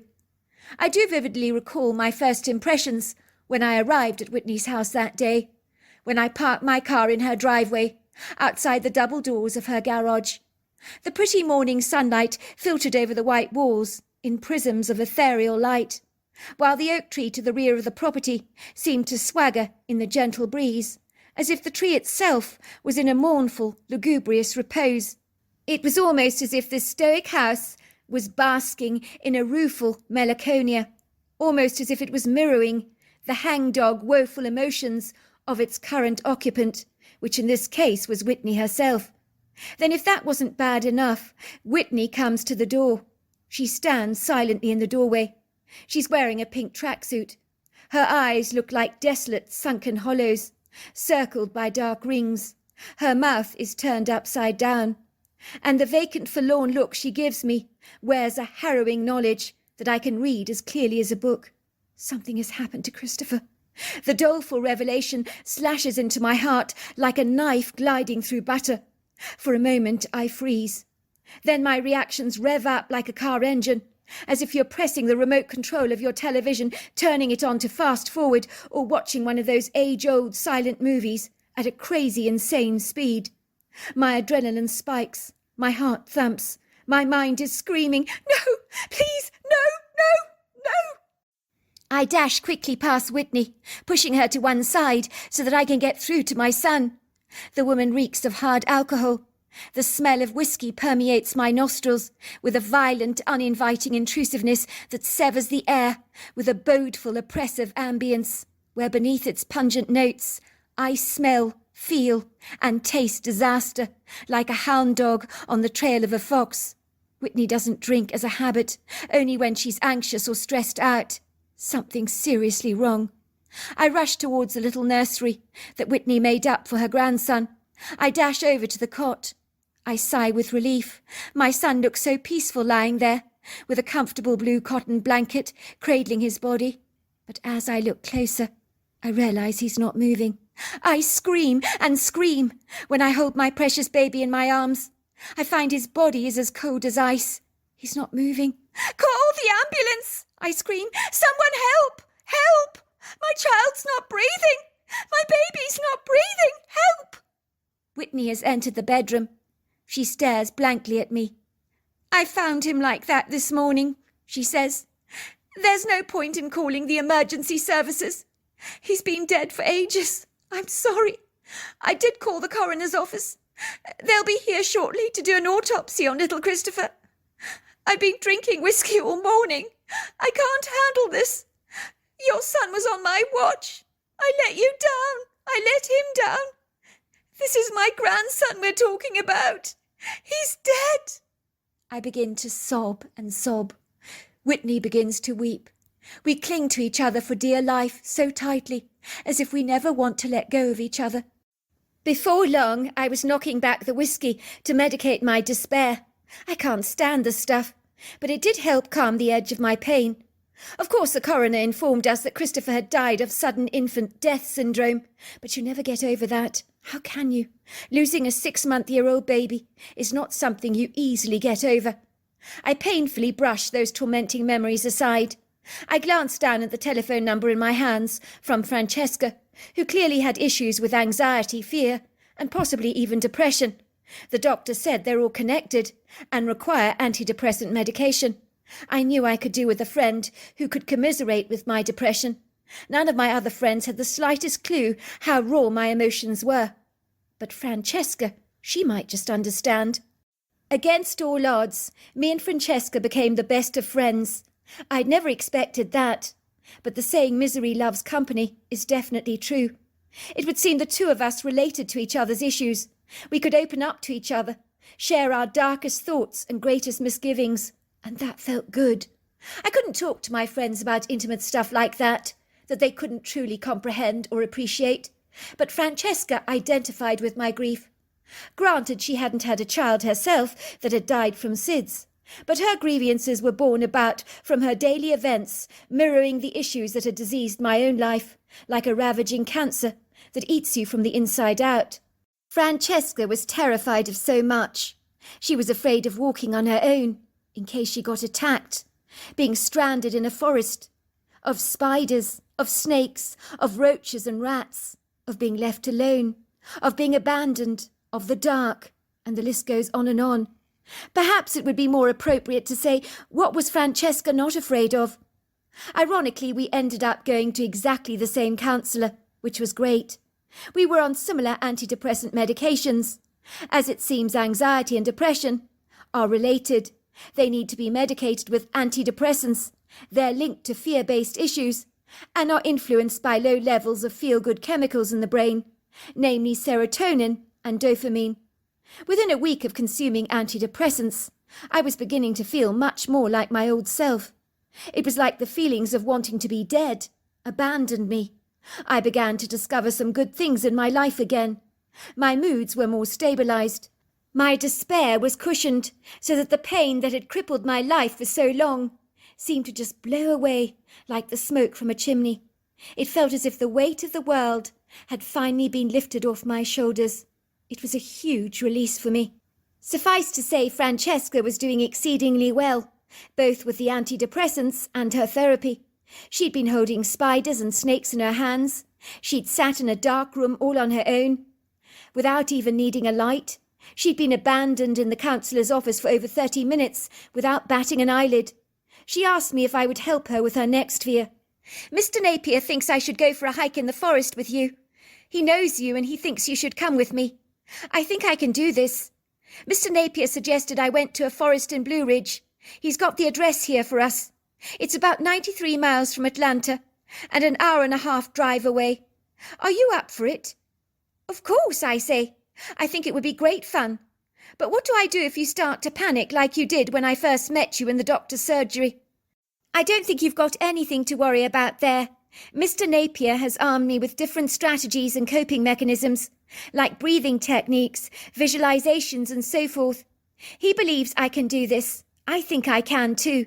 I've already walked into the forest a dozen times over in my mind through this technique, and I'm ready to do it in real life, without his intervention. He says it's important for me to do this exercise alone, with a supportive, encouraging friend like you." "Well, I'm certainly up for it," I say.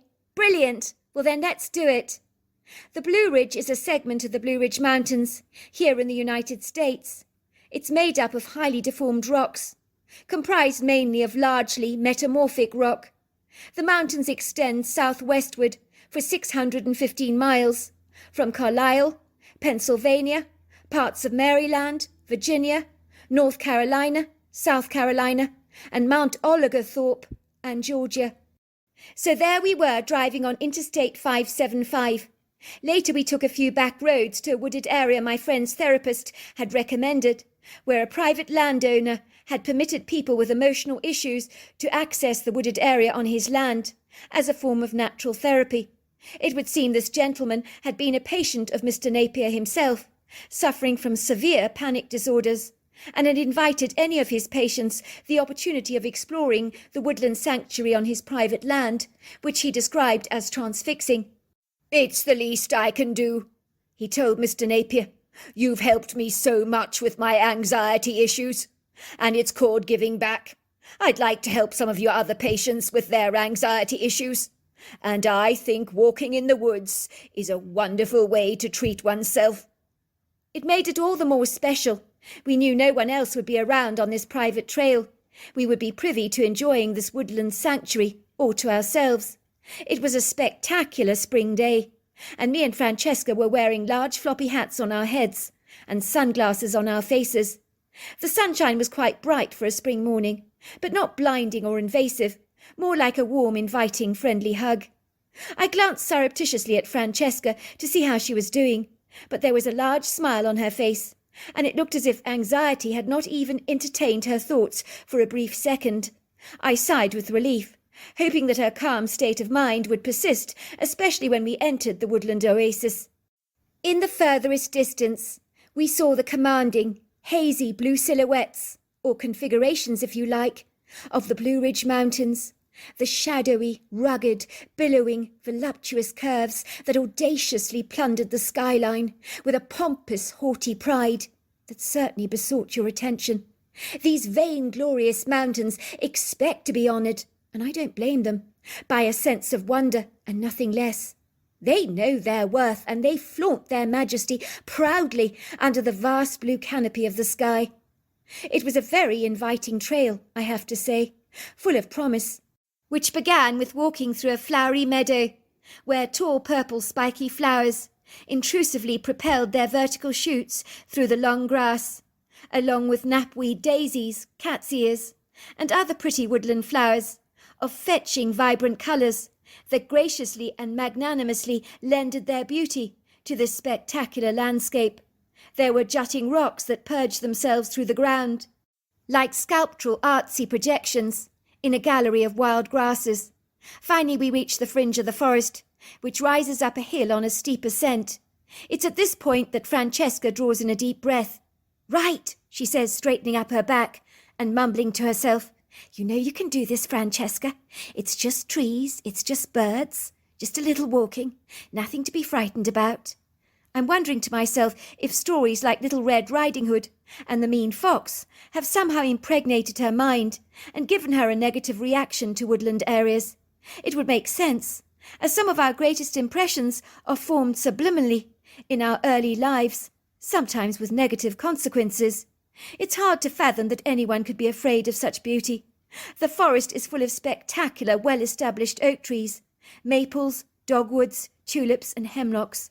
Let's just say the trees seem to almost welcome our approach, rather like an audience appreciating the arrival of the actors as they make their appearance onto the stage, followed by a plethora of applause. There's a soft breeze blowing, and the boughs of the trees almost swing gently up and down, the leaves rustling on their bronzed extremities. I marvel at the height of these trees, and the vast girth and burliness of their powerful trunks that circumnavigate and wing their way up into the skies with an assertive determination and vigorous tenaciousness. It's so beautiful in the woods, I almost hold my breath. The woods are heavily shaded, furnished richly in a bedazzling viridescence from the ferns and plant shrubbery that weave their way audaciously over the dark earth, that is injected with a combination of steep rocks, gnarled roots that claw their way angrily through the ground, like the extensive tentacles of a giant squid. A graceful, elegant light dances through the branches of the trees, casting its sparkling beams onto the vegetation, making everything more alluring. But we watch our feet as we navigate our way through some of these obnoxious appendages that erupt through the earth like uncongenial landmines. We've been walking through the woods for some time, and I get the overwhelming sense that I'm being watched. I glance over at Francesca. She's trembling. "Oh, my God!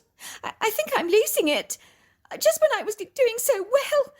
I don't know what's going on with me." She quickly grabs a brown paper bag from the knapsack that she's carrying. She sits down next to an oak tree on what looks like a large cluster of fungi that's attaching itself to the bottom of the tree. She begins to blow in and out of the brown paper bag. And then it happens.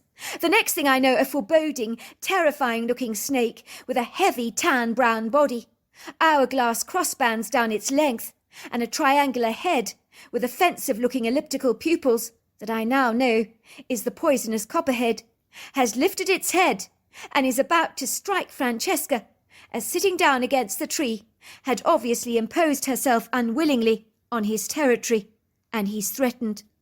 All of a sudden, before the snake can actually lash out at Francesca and strike her with a big bite, a rock is flung at the snake, killing it instantly. Francesca's face pales. "Oh, my God! The thing nearly bit me! It's a copperhead!" she says, stumbling to her feet, her terrified eyes glancing down upon the area where she'd been sitting only moments before. "Those snakes are so dangerous! But who killed it with this rock? It came flying out from those trees over there. It hit the snake precisely." Then we see her, the answer to Francesca's enigmatic question. At first I discern a dark, shadowy, misty-looking silhouette through the trees, with a huge humanoid-like appearance that rather reminds me of Gorillas in the Mist with Diane Fossey, when I used to watch those programmes years ago. But then the creature slides the foliage of leafy green boughs away, rather like a curtain, that clandestinely shielded her titanic form. And then we see her, in her lofty majesty. I realise we're staring at a female Bigfoot. I'm so stunned. I just stare at her in bewilderment, as if I'm doubting what my eyes are actually perceiving. This can't be real. There's no way this is real. The creature ignores our shocked reactions. She unhesitantly bounds towards the oak tree, before either of us can react. And the creature grabs 4 more copperheads, thrashing them against the tree so hard, killing them with an effortless ease. I realised that what I assumed was fungi cradling the bottom of the oak tree was a family of copperheads. It seems like Francesca had a narrow escape there. Obviously the Bigfoot does not like waste, for she flings the dead bodies over her shoulders. I imagine she'll be snacking on those snakes later. Both Francesca and I stare at the Bigfoot in abject disbelief, wondrous awe, and complete astonishment. It's like we've been flung into a fictitious world of make-believe fantasies and fairy tales. But we both know that this is not the case. The Bigfoot is real. My eyes hungrily devour every single detail of her, rather like a photograph that I never ever want to forget, and want to permanently entrench in my memory. I know I'm privy to seeing something others have longed to see and have never seen. The Bigfoot is tall. She's statuesque, imposing, powerful. She towers at about 8 foot tall. She's possibly 700 pounds. She's burly, robust, as tough as an oak tree. I discern her long, dark, flowing hair. It's tangled by a few burrs, leafy twigs, and Spanish moss that has weaved its way into the thick layers of her silky coat. She has small breasts. Her muscle definition and tension is so pronounced that I discern a grey skin rigidly set with muscles as prominent as the gnarled roots of the oak trees. The creature should terrify the bejesus out of the both of us. For if you were to see her close up and personal, let's just say she's daunting. But her demeanour, her human-like face, her gentle nature, her deep-set golden eyes, leaves all fear flying out of the window, like the smoke from a chimney. Instead, my entire being is expropriated by a latitudinous sense of stupendous reverence. Thank you, we say to the Bigfoot.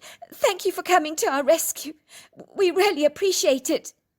For a moment, the Bigfoot just stands there. She looks at us, studies us for a while, through her kind, beautiful, engaging, deep yellow eyes. She seems to focus on Francesca for a moment. I then sense there's a two-way telepathic exchange going on between Francesca and the Bigfoot. And then, with what looks like 5 snakes thrust over her shoulder, she gives us a nod and just glides away. What did she say to you? She told me fear wasn't my friend, that I should never ever entertain her, that she's more deadly than the snake she just killed. Wow, that's incredible, I say. How could she possibly know you have so many fears? It seems like she gave you sound, very wise advice. But do you realise she rescued us from those copperheads? I think you sat down on its nest. To cut a long story short, I have to say while I believe Mr. Napier helped both me and Francesca with the issues in our lives, and to overcome our hang-ups, fears and grievances, it was certainly an encounter with a Bigfoot that changed Francesca's attitude towards everything, as now she no longer lives a life crippled by fear, and I am doing so much better these days. So there you are. That's my story. Dear Sarah and all your lovely listeners, my name is Leslie and I live in Georgia with my husband Randall and my 2 sons, Victor 15 and Jesse 16. Well, that was their ages at the time of their Bigfoot encounter that happened in the year 2003. Sadly, I was not fortunate enough to meet the hairy man myself, but my son would differ in his opinion on that and say that I was very lucky indeed not to have crossed paths with this hairy ape-like humanoid that we choose to call Bigfoot, Sasquatch, Abominable Snowman, or even the Yeti. We live in a beautiful area of rustic North American countryside here, surrounded by the most enchanting mountainous valleys, as well as vast stretches of natural woodland, filled with tall, majestic trees. I was very lucky to inherit this property from my grandmother, and it has been in our family for generations since the 1800s. The house itself is a more recent, individualistic architect's creation that was built in 1988, which sets it apart from mainstream houses. But I like it because it blends in so perfectly with the flora and fauna in this idyllic Georgian landscape. The other thing that I love about my home is the huge glass windows in every single room that filter in all this glorious daylight, and every day we enjoy overlooking those magical views of the amazing countryside that really does enrich the quality of our lives with a huge visual appreciation that we never ever take for granted. My children are the usual rambunctious teenagers, more often than not up to no good, especially my youngest boy Victor, who is pranking people on a continuous basis. He has done things to scare me that invariably he always posts online, much to the amusement of all his delighted friends that are up for any laugh that is at my expense. There were times I would wake up, and one time I remember finding a huge snake coiled on my chest, and I found myself stroking this thing in the middle of the night, only to wake up to find that it was a snake curled up on top of my chest. You cannot imagine how terrified I was. Another time I woke up to find several tarantulas crawling all over my skin, and it was like being in the middle of the darkest nightmare you could imagine. Then there was the time my son brought some realistic-looking poos which he placed on the living room carpets in strategic positions, so that when my guests arrived for a dinner party, he was able to recall their horrified expressions as they looked as if my dog had indeed been using the carpet as a toilet. So yes, my kid is a huge prankster, and I warned him once that this continuous joking would come back to haunt him one day. And little did I realize that my words would also come back to bite me. How one of my son's pranks would eventually end up going horribly wrong. One day we were all watching television, and if you have teenage boys, you'll know that they're always fighting over the remote control and, of course, what programme to watch on television. I do remember one occasion my sons were killing themselves laughing over the series Finding Bigfoot. They thought it was hilariously funny that anyone could possibly believe that such a cryptid creature such as this actually existed somewhere in North America. My oldest son did say that he knew of a couple of boys at school who claimed to have had encounters with the cryptid creature, but he was certain that those boys were actually seeing bears rather than Bigfoot himself, and it was just a case of misidentification. One day both of my sons were going on a camping trip into the woods to celebrate their cousin's 17th birthday party, and judging by the whispering going on in the back of my Jeep, I knew they were up to something very mischievous. I imagined that someone was going to be subject to Victor's pranks, and I was secretly relieved that it was not going to be me. When I dropped my kids off, I spoke to their supervisor, who was taking charge of the camping trip for the boys. He told me that he would keep a close eye on my boys and make sure they did not misbehave. All I could say to myself was, good luck to you. It was at the end of the weekend, when I picked my sons up from their camping trip, that I knew that something was terribly wrong with my younger son, Victor. He's a natural joker and always has a mischievous look on his face and a broad grin. But as I looked at him through the rear mirror in the car, I knew that something was distinctly off about him. He just appeared to be so down in the dumps, subdued, and even depressed. As a mother, you can sense these things. How was your camping trip, Victor? I asked, looking at him through the rear mirror, hoping to see a positive reaction from him. He looked subdued and mumbled something that was barely audible under his breath, and immediately Jess came to his rescue. It was awesome, he said. We had a huge campfire every night, and we told the most scary ghost stories under the stars, and we roasted marshmallows. And yes, we went fishing on the Sunday, and I caught the most massive catfish, didn't I, Victor? Victor mumbled something under his breath that was barely audible, and then he just continued to look out of the car window with a long, faraway expression on his face, as if he was on another planet. It sounds lovely, I said. Did you catch anything, Victor? I did not fish, said Victor in a low, disinterested voice. Why not? I asked in surprise. Victor, you love fishing. I did not want to fish, snapped Victor in an insolent tone. Over the next few days, Victor was sullen, subdued, and withdrawn. And even though he was in our home, the place became incredibly quiet because he barely spoke a word. He never ventured outside, not even once, and spent most of the time in his bedroom. Everything he did almost became robotic, as if he was just going through the motions, like when he went to school or sat at the dinner table. And he always looked willfully detached and disinterested in absolutely everything going on around him. It was like he was in another world. I noticed that my son Jesse kept covering up for him all the time, every time I asked a question. It was beginning to annoy me considerably. Every time I asked Victor to tell me what was going on with his brother, he would just shut up and say nothing. Finally, I had reached the end of my tether, and I was determined to find out what was going on. And I took my son Jesse to one side, and I challenged him. "What on earth is going on with Victor?" I said. "Ever since that camping trip, he's been distinctly off.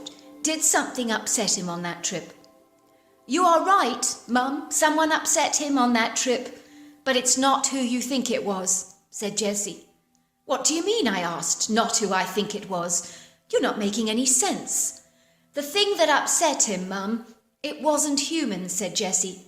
"And that's all I'm prepared to say. I promised Jess I wouldn't breathe a word about this to anyone, and I can't break that promise." "But I'm your mother," I exclaimed. "You cannot keep me in the dark about these things. Please, I beg you, tell me what's going on." "Speak to Victor, not to me," said Jessie.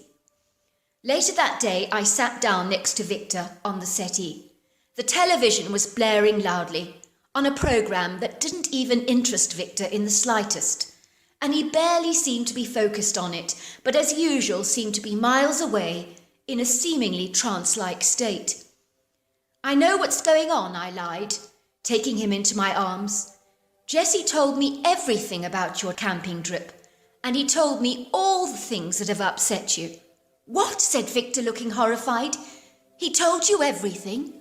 "I told him that he wasn't to breathe a word about anything, especially to you." "He told me everything," I repeated. Suddenly my son burst into tears and started to sob. I'd never seen him behave like that before. "I was so frightened, Mum. I really thought this thing was going to kill me. I've never been so terrified in my entire life." It was then that my son revealed to me an extraordinary story that I myself could barely believe. It shook me to the core, because picturing my son in that kind of scenario was every mother's worst nightmare. "Well, Mum, you know how I like tricking people," he said. "Only too well," I said.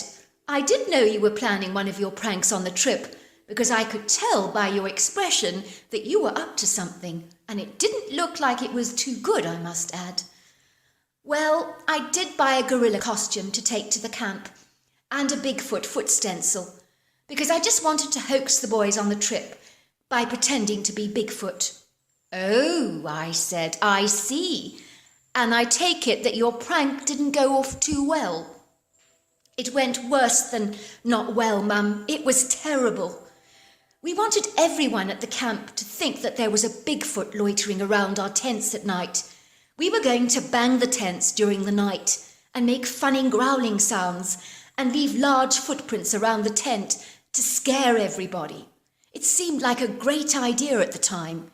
Then the next day, during the daylight hours, I was going to hide behind the trees wearing a gorilla suit and making movements so that I would be seen by everyone, and they would think that they had encountered a Bigfoot, and some people would even take footage of me and post it online. It just seemed like a great idea." "Who was in on this prank with you?" I asked.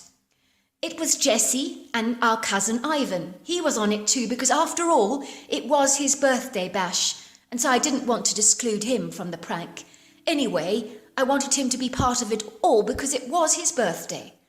"So tell me," I said, "what happened, in your own words?" "Well, on the Saturday night, we had a campfire. And it was great, Mum. It was so lovely under the sky. And we were roasting marshmallows and telling creepy ghost stories when someone remarked how quiet it had become all of a sudden. It was true, because the usual night sounds like crickets and owls and coyotes had all but disappeared. And one of the boys said that it could actually mean that there was a Bigfoot in the area. I must admit, it did feel menacing for some reason, and everybody felt it. And some people commented that they felt that they were being watched by unseen eyes. I must admit, Mum, I felt it too, but I just brushed it off as my imagination being in overdrive because we'd been listening to all those scary stories and scaring each other senseless, so it was natural that we would be a little bit sensitive to our environment, and that's what I thought it was. Everyone laughed because a lot of the boys didn't believe in Bigfoot, just like me. I was pleased that people were discussing the subject of Bigfoot because I knew my pranks would even turn the hardened skeptics in our group into Bigfoot believers with my brilliant tricks. "Oh, you are cruel," I teased, "so typical of you." It was decided that Ivan and I would bang the tents during the night with our hands and stamp the Bigfoot markers around the muddy areas, which we had deliberately prepared by wetting some soil close to the tents when no one was looking. We would also make growling sounds outside the tents to scare everyone. It was decided that Ivan and I would wake up at about 1 o'clock in the morning and set our plan into motion, and we could hardly wait. When this was all happening, where was the supervisor who was looking after you, I asked. "Oh, he was in another tent a little way from us, close enough to keep a good eye on us, but not close enough to impose on our fun." "Okay," I said, "go on then, let's hear the rest of it." I was lying fast asleep in the large tent, which I was sharing with 8 other boys. There was another tent pitched next to ours, which Ivan was sleeping in with the other 8 boys.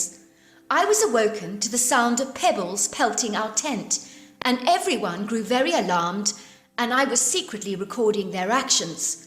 I thought Ivan was doing a brilliant job in scaring everyone, but I was a wee bit peeved that he'd not woken me up to involve me in the activity, because we had both agreed that we would do this together.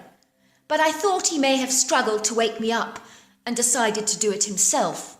I remember thinking that he was very clever to have used pebbles to hit our tents instead of hands, because the sound was brilliantly scary. Everyone inside our tent was on edge and frightened by the barrage of pebbles being pelted at us. And then very suddenly we heard this loud, low, guttural roar. Mum, I thought Ivan had made this noise, and I did not know how he had done it, but it was brilliant because it was so real. Even I was shaking in my boots because the sound was terrifying. I was grinning like a Cheshire cat as people's terrified reactions in the tent, and I was secretly filming them. I was thrilled by their reactions because they all looked so startled. One of the boys believed it was a Bigfoot throwing pebbles at us because it did not want us camping on its turf. The next morning, someone spotted a huge footprint in the mud, and I could not believe that Ivan had done such a brilliant job with the stencil impressions, because the footprint looked incredibly real, and everyone was taking pictures of it and talking among themselves excitedly. I did not say anything to Ivan about the previous night, and he said nothing to me. It turned out that he thought I had initiated all the pranks without him, and vice versa. "So you mean," I said, "the pebbles that were actually thrown at your tent during the night were not you or Ivan doing it? The guttural roar was not from you or Ivan, nor was the large footprint that you saw in the mud?" "Yes, Mum, they were real, although we all thought it was our elaborate hoax and that the campers were buying it, and they were. I wasted no time, Mum, in dressing up in my gorilla suit at about lunchtime, and Mum, I looked utterly amazing because being tall, I rarely could pull it off, and I even stuffed my body up with fillers to make myself appear much more larger and more intimidating and more realistic. Both Ivan and Jessie said I looked the part and very scary and very realistic. So what did you do next? Well, I ran into the woods, Mum, and Jessie was going to whistle to me to let me know when the coast was clear and when it was a good time to perform my stunt. He was going to say to everyone, "Look over there! There's something moving behind that tree there. Did you not see that shadowy thing?" and get everybody to look. And then I was going to make myself a wee bit visible, and I was going to start swaying the foliage and showing them enough of myself to make them believe that they had indeed seen a Bigfoot. "Oh, you are awful, Victor," I said, "scaring everyone like this." "It's so typical of you." Victor continued, "It was lunchtime and everybody was so engrossed in cooking sausages and burgers and chicken on the grill, and they were all distracted by these preparations, so it was the perfect time. I remember how excited I was about the prank, which I'd been planning for weeks. I was waiting for the whistle, and when I heard this very heavy sound, like something massive was walking through the undergrowth towards me. In fact, I thought this was a hoax that was being turned in on me. I also got the whiff of the most terrible, unimaginable odour. It was so vile and smelt like rotting garbage and feces. Suddenly, I really did sense this formidable presence, and I looked up to see this huge creature staring down at me. And I mean, I'm 6 foot, Mum, and this creature was staring down at me. And it looked at me with a look of amazed surprise on its face.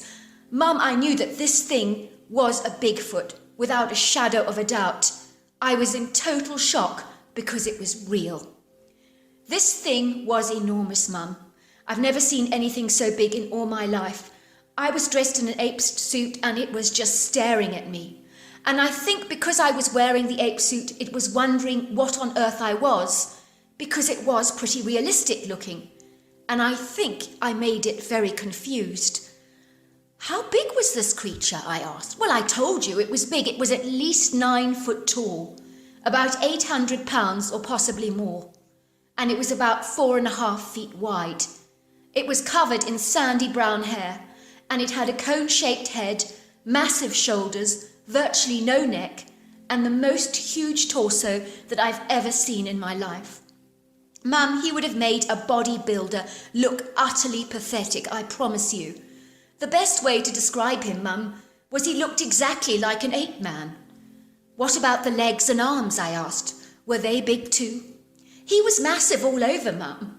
Without any exceptions. His arms were much longer than a human arms, and his hands were like owls, only infinitely larger, with fingers as big as sausages. The legs were shorter in length in comparison to the rest of his body, but they were long and big, if you know what I mean.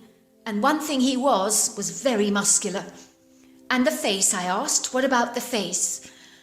I watched my son physically shape as he remembered the face and described it to me in detail. It was big, much bigger than ours, and longer. No, it was very elongated. It was as if the skin was also grey in colour, and the nose was flat but dark, very much like a dog's. The mouth was thin, but the teeth were big and human-like, and much, much bigger than ours. And the eyes, they were deep-set and dark brown in colour." "What did the creature do?" "He looked at me in such a strange way, because I was wearing that gorilla suit, and I think it was realistic looking, as I was telling you before. So I think he was puzzled by what I was, and didn't know quite how to react to me. When I saw the way he was looking at me, I suddenly began to realise that he could see me as a rival Bigfoot. So I immediately pulled off the gorilla face. Luckily, it was a separate part of my costume, and I threw it on the ground towards him. You see, I needed him to see that I was human. I felt that would impose less of a threat than if I was a rival Bigfoot." "What did he do next?" I asked. "He picked up the ape head, and he examined it closely and studied it for a while. He looked very puzzled, and he even smelt it and grunted at it all the time and looked up at me curiously. I got the impression that he was terribly muddled and wasn't making sense of why I had been wearing this thing in the first place. After a while, he let out this huge thunderous roar and started pounding his chest like a drum. I knew immediately that that was like he was showing me who's boss. He didn't look happy, Mum. So I just stood there. I was paralysed with fear, and I felt sure he was going to kill me. So I know this sounds crazy, but I shut my eyes as tightly as I could, and I looked at the ground to avoid his stare, and I just stood there. "What did he do next?" I asked. He grunted a few times, but I could sense he had calmed down. And then he just turned around and walked away. And as he walked, I could see he was carrying the gorilla head in his hands, and he was constantly feeling it with his hands and examining it all the time while he was walking. Mum, after he had gone, I wet myself. I stood there for a few minutes, barely being able to move, and then I heard Jessie whistling. But I didn't perform my stunt. Instead, I ran back to the camp, wearing nothing but my boxer shorts, because by then I'd pulled off my entire costume, and everyone saw me rushing into the tent, and they all thought I'd seen a ghost because I looked so deathly pale. "You poor, poor thing," I said, cradling my son into my arms and comforting him. I found out later, Mum, from Ivan, that he hadn't been the one pelting our tent that night. So it must have been the Bigfoot that I'd seen, that had been doing all those stunts during the night. I then went to tell the supervisor everything that had happened the previous night, and all about my encounter with that hairy beast. And he said that I was just making it all up, and that I was trying to trick him, and that it wasn't funny. He saw my gorilla suit minus the head and the stencil, and he believed that I had been deliberately scaring everyone by pretending to be Bigfoot. He also had his tent pelted on the Saturday night and said that he'd known all along that it was me. He even told the boys about my hoax, and so when I told them about the real encounter, nobody believed me. Everybody said they knew how brilliant I was at performing stunts. And even Ivan was starting to doubt that what I was telling him was truthful. "Mum, you were right. My hoaxing has come back to haunt me." My son looked at me and said, "You know what is more extraordinary than anything else, Mum?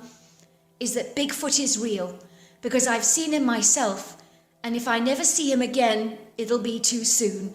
That creature was utterly terrifying." I was also stunned by my son's revelation. Like my son, I had also believed that this hairy creature, known as Bigfoot, was the stuff of myth and legends. And I believe what my son told me, even though he is the world's greatest hoaxer, and perhaps because of it. And now I was beginning to realize that those encounters that people experience with these creatures all around North America are definitely real. So there you are. That's my story. Dear Sarah, and all your lovely listeners. Me and my brother Seth were as thick as thieves. Sometimes I thought we may as well have been twins, as people invariably always thought we were, given the fact that we looked uncannily, prodigiously alike, with only a year's difference between the two of us. We were both cute-looking kids growing up. Even I have to admit that, when I look back at family photographs. Even my wife says, No, that can't be you, Huck. He's way too adorable to be you," which I take with a pinch of salt, as my wife is not the kind of woman that tells you what you want to hear. But I do admit, I was a sweet child. My mother had Italian ancestry further down the line, I believe, and it had inadvertently influenced our physical appearance in a positive way. We both had jet black hair, as dark as a raven's feathers.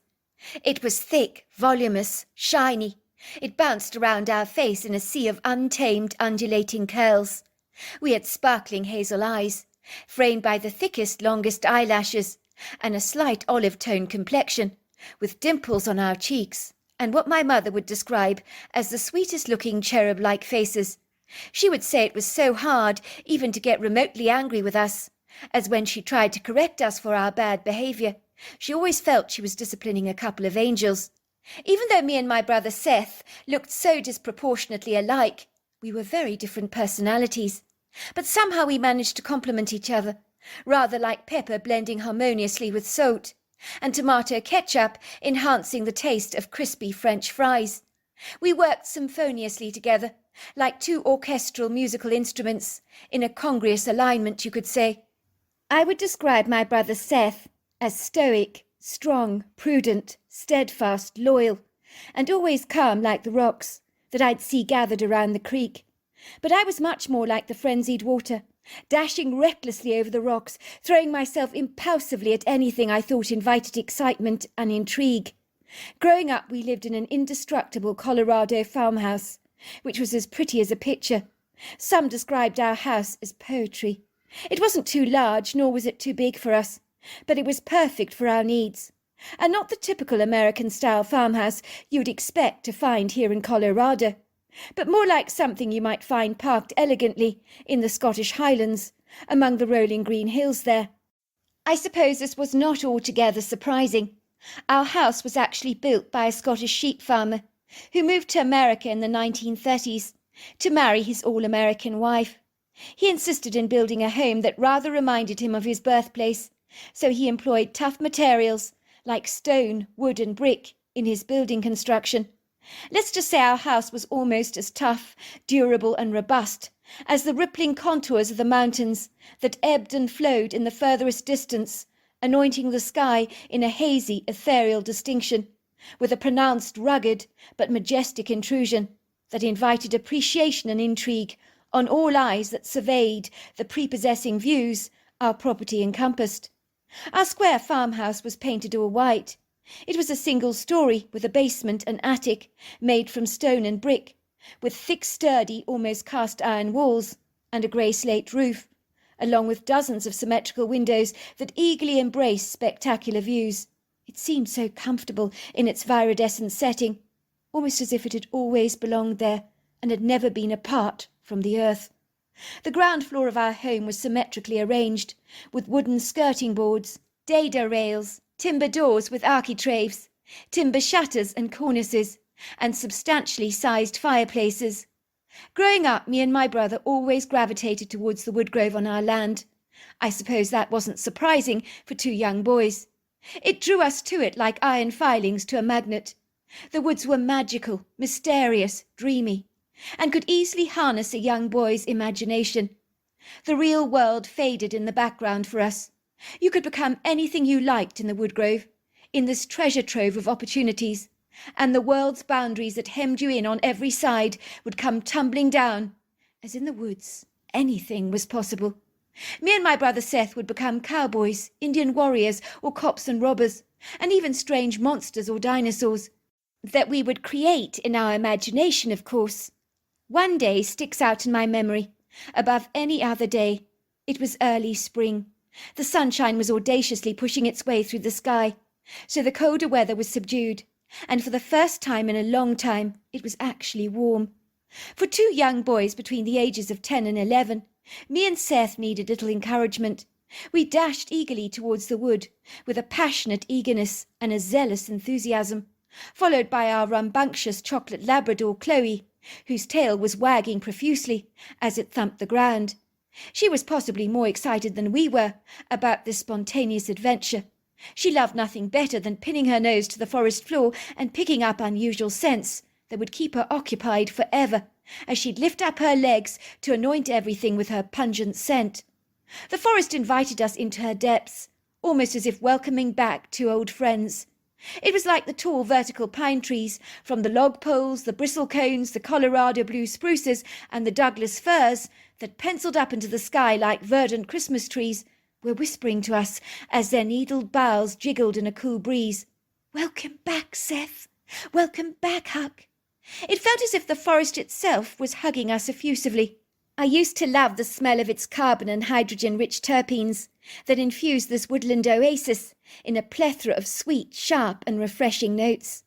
I remember me and Seth bounded eagerly towards the creek. We watched the powerful, thunderous water thrashing over the rocks. We began to gather stones on the side of the creek. We loved throwing rocks into the water, watching them skimming the surface and sinking to its dull, murky depths. And that's when Seth calls me over to him. "Come here, Huck. Look what I found." By the side of the creek we discover an old passport. It's covered in dirt, buried beneath the pine cone litter and the rich earth. Not only is there a passport, but credit cards and an old wallet containing over $300 in notes, along with a couple of old leather shoes that look so weathered they're almost breaking apart. There's an oversized old sweatshirt that's lying beneath the folds of bracken, with a round logo on it that reads the Red Fox. I cautiously open the disintegrating, discoloured passport that almost crumbles in my hands. I see a middle-aged man in a photograph, and the name in the passport reads Ferdinand O'Reilly. "I think we should leave everything here," says Seth, "but we'll take the passport back to show Mother." My mother's in the kitchen. She was making homemade yoghurt on the gas hob, so she was warming up milk in a saucepan, and in another pot she was simmering some strawberries in a sugar syrup. The kitchen smelt sweet. My mother looks up at us and smiles, while Chloe greets my mother with excited whimpering squeaks, as if she's not seen my mother for decades, when we've only been away from the house for a few minutes. But then that's dogs for you. Back again, she says, smiling. I thought I wouldn't be able to drag you away from those woods with the spring sunshine out like this morning. It's a beautiful day out there, not a cloud in the sky. What brings you back so soon? You're not hungry already? Look what we found, Mum, I say. It's a passport. I hand it over to her. She switches off the gas hob to turn her attention to the sodden passport. Her curiosity now titillated. My mother opens the passport and reads the name out loud. Ferdinand O'Reilly. Where did you get this passport from?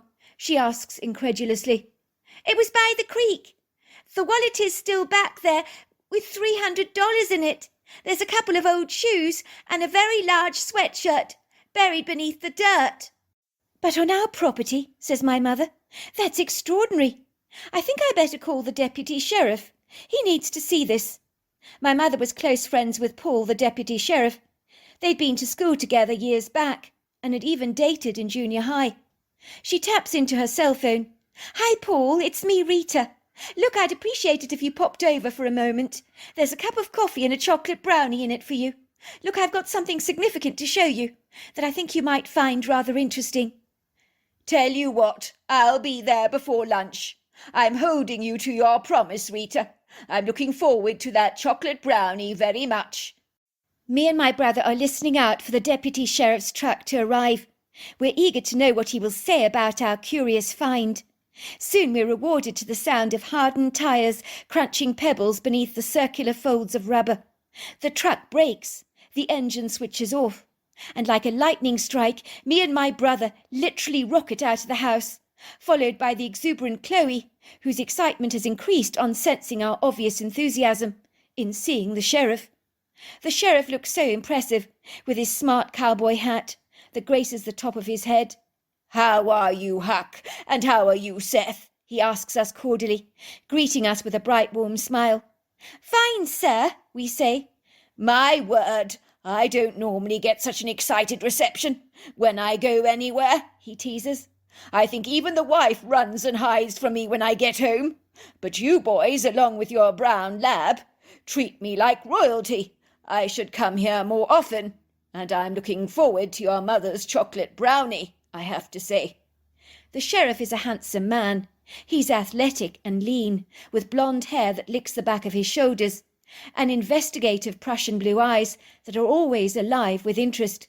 Paul is the kind of man that questions everything, and will notice the small details. When he enters the kitchen, the first thing he says is, It smells like strawberries in here. That's right, Paul. My mother laughs. Trust you to notice that. If you must know, I've been making strawberry yoghurt. Smells very nice indeed, says the sheriff.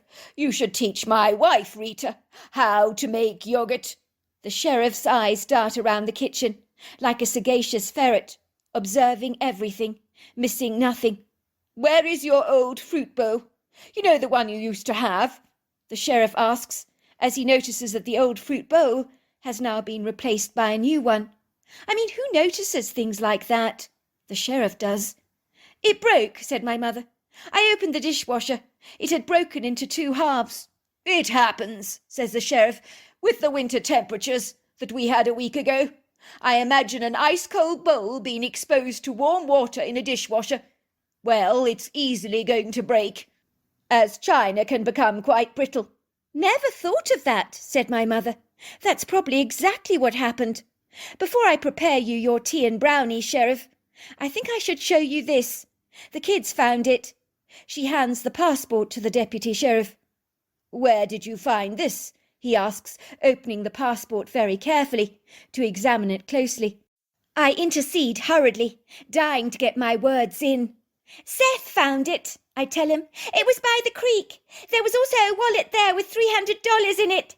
There were credit cards, various IDs, and a pair of old weathered shoes, along with an oversized dirty sweater, which had the name Red Fox on it. How curious, says the sheriff, raising a quizzical brow. He reads the name. Ferdinand O'Reilly. The sheriff sits up in attention. This man, I know his name. He was reported missing over 2 years ago by his wife, who claimed her husband walked out after a little spat they had. He hasn't been seen since. The question is, what is his stuff doing around in your woodgrove, and by that creek of yours? It is odd, says my mother. I mean, if his shoes were found lying by the creek, and that creek is quite deep, it makes me wonder if he tied something to his feet and drowned himself there. I mean, let's face it, his wallet contains over $300. He's clearly abandoned his money, his ID, his credit cards, his passport. You can't get far without those things. And why are his last items of value found basking under the forest debris by the side of our creek? I mean, what are they doing there? The sheriff rubs a large hand reflectively over his day-old stubble that graces his chin, giving him a rugged appearance. That's a very good point, Rita. But maybe that's what he wants us to think. People sometimes deliberately leave clues like that, so we assume they drowned or met with a fictitious accident because they want to disappear and be assumed dead. It does happen, you know. So you're saying that this was a set-up? I'm not suggesting that, Rita. Not at all. I'm saying when it comes to missing people, you can't simply just jump to conclusions like that. We'll get a police diver to search the water. I'll notify the wife about the items we found. I hasten to say their farmhouse is not very far from yours, so he could have walked to your farm and hidden in your woodgrove. The wife did claim that his backpack and camping gear were missing, which she hoped meant he was out there alive somewhere. But this recent find will give her pause for thought, and it will of course make her fear the very worst. Of course, it goes without saying we'll have to search the woodgrove for any signs of human bones being scattered across the earth or eaten by wild animals. I don't know what to say, says my mother. I do hope you don't find his body, Paul. I hope he's just bogged off into the sunset to start a brand new life. I can't bear the thought of someone being so down on themselves they'd consider taking their own lives.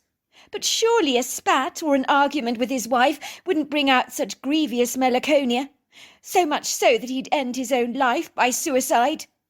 Depends, says the sheriff, removing the hat off his head and bouncing it in his hands like a ball.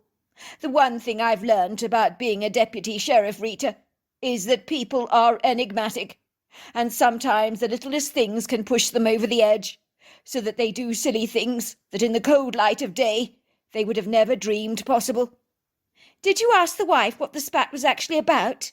My mother asks curiously. The sheriff takes a bite of his chocolate brownie, wipes away the crumbs. Delicious, Rita. You never disappoint. Your brownies are ace. Why do the bakeries in town not get them like this? He pauses for a moment. I think she said the fight was over a Staffordshire Bull Terrier, but she didn't seem to want to go into detail about it. She became somewhat bashful, but she said he did leave the house in a very distressed state of mind, and told her he never wanted to see her again, as long as he lived, that she disgusted him. Wow, that's pretty terrible. Why would he say that? She must have done something bad. My mother raises a brow. Wow, that's steep. I mean, what could his wife have done that sent him right over the edge like that? It must have been really bad. I mean, I've had my fights with Bill over the years, as does any married couple, but I've never spoken to him like that before. And if I did, I guess I would almost certainly mean it. You're right, says the sheriff. Something smells rarely off about this. We just have one question. What happened to Ferdinand O'Reilly, known by his wife and by his friends as Fern? A day later, our farm had become a hive of buzzing, bustling activity, with observant policemen studiously combing and probing the woods for any clues, and a punctilious, pedantic diver was recruited to exploratively search the creek for any signs of a body. But everyone came back empty-handed, along with an industrious, unwearied police cadaver dog that found nothing. It was a day or so later, a strange truck, a red Ford Ranger Raptor, rolled down our driveway, My first thought is that this was a strange vehicle that I was certainly not acquainted with, as all my mother's friends and their trucks I was familiar with, but not this one. Me and my brother, who'd been rambling around the countryside on our bicycles, quickly propped them up against the old stable block that was used for storage, and hurriedly ran towards the strange car and its unlikely occupant, as I was possibly even more curious than the deputy sheriff would have been. The woman had parked her car right next to my mother's in the parking bay. She was staring out of her screen window vacantly, as if for a brief moment she was miles away, locked up in her own thoughts. She seemed to compose herself as she reluctantly climbed out of the truck, jangling her keys in her hands, throwing them into her purse. For a while she doesn't even notice me and my brother, or even our brown Labrador, who is whimpering with excitement to see the stranger, but I'm holding her firmly by the collar, so she doesn't go jumping over the poor woman. The woman is wearing black pants, flared at the bottom, a black watch jacket, and a white cotton top with a black bow around the collar tied in a ribbon. She's wearing flat court shoes. She looks up at us briefly, as if inadvertently against her own wishes she's been flung back into reality. She looks at us with a sorrowful pair of bear-like brown eyes, running a hand through the salt and pepper crop of curls that she has in a pixie haircut. "I'm looking for Rita Florentino," she asks inquiringly. "That's my mother," I say. "Come this way. She's in the kitchen." Chloe dashes up to the woman to greet her, but she literally recoils in horror at my dog's zestful enthusiasm. So I quickly restrain her on the woman's behalf. "Chloe, get back here. Leave the nice lady alone, will you?" The woman nods at me gratefully, while she follows me into the kitchen. She walks with a straight back, a rather graceful deportment. "Sorry," she says. "I'm not very good with high-energy dogs. I'm always rather reluctant, very scared that they'll knock me over somehow." Before long, the woman is seated around our kitchen table, having tea with my mother. My mother has always been remarkably good with people. My father always tells her she should be a therapist, as she can make the most closed-up person just open up. You can mention someone in town, and my mother will offer up scraps of information about that person that you never knew about. She will randomly spout insane, mindless pieces of information like, "Did you know Mrs. Wallace grew up in a haunted house when she was a little girl? And her grandfather's ship was nearly torpedoed in the Second World War." My brother and I would look at each other incredulously. Where did my mother get all this information from? We soon realized that she can open up the most unyielding nut that won't break open easily without being pounded and hammered first by a sturdy, robust nutcracker. My mother just taps the nut with her fingers and it breaks open like that. It seems on this occasion that the somewhat aloof, not exactly over-friendly woman is opening up to my mother seamlessly. I hang around in the background to eavesdrop. Now is the perfect time to give the rambunctious Chloe a grooming. "Must you do that in here, sweetheart?" says my mother, looking at me disapprovingly. "You're only going to get Chloe's hair all over the kitchen." "But it's cold out there today. It's warm in the kitchen," I explain. "My name is Greta O'Reilly," the woman tells my mother. "My husband's stuff was found lying around your creek in the forest," she says, taking a sip of my mother's hot tea. She lifts the cup to her mouth, her fingers trembling. The cutlery shakes. "Oh, I am so sorry, Greta," says my mother, reaching out to give the woman's arm a squeeze. "It can't be easy for you, having to learn about all that. But the good news is that no body was ever found, so your husband may well still be alive." The woman begins to cry. Salty tears spill down her face like raindrops. My mother hastily brings out a box of tissues, which she slides towards the woman. She gratefully grabs a tissue, blowing her nose rigorously hard in its folds. "In truth, it would have been a relief if Fern's body had actually been found and recovered in your creek. At least there'd be some closure for me. It's the not knowing. It's the not knowing that's killing me. It's like I can't fully grieve him, because I don't know if he's alive or dead. My mind is all over the place with worry, and I just can't get on with my life. How can I move on when I don't don't even know what happened to my husband." "I can imagine," says my mother. "It's the not knowing. That's the worst thing of all. Growing up, I had a cat that just vanished. It was gone for days and days. We never knew what happened to it. But there was so much speculation. It was eaten by coyotes. It accidentally drowned. I remember I just felt as if I was in limbo, not knowing what had happened to my cat. I admit if I'd found her deceased body and been able to bury her, I would have moved on so much quicker, reached a place of acceptance, but always wondering and hoping that one day she would reappear was so gut-wrenching for me. I'll never forget that." "You do understand, then?" says the woman, eating my mother's words gratefully, as if they brought her a measure of reassurance. "Was your husband depressed?" asked my mother. "Is that why he left your home?" The woman begins to sniffle. She blows her nose again. "Have you ever done something you really, really regret? Something you wish with all your heart you could take back and do differently? But you know you just can't, and there's nothing you can do about it." "Of course," says my mother. "Haven't we all? I don't think there's a person on this planet that has not done something they regret. It's called being human. We all make mistakes." "Well, I did something really, really bad, that I know that Fern could never forgive me for. That was the reason he stormed out of the house that night, with his backpack.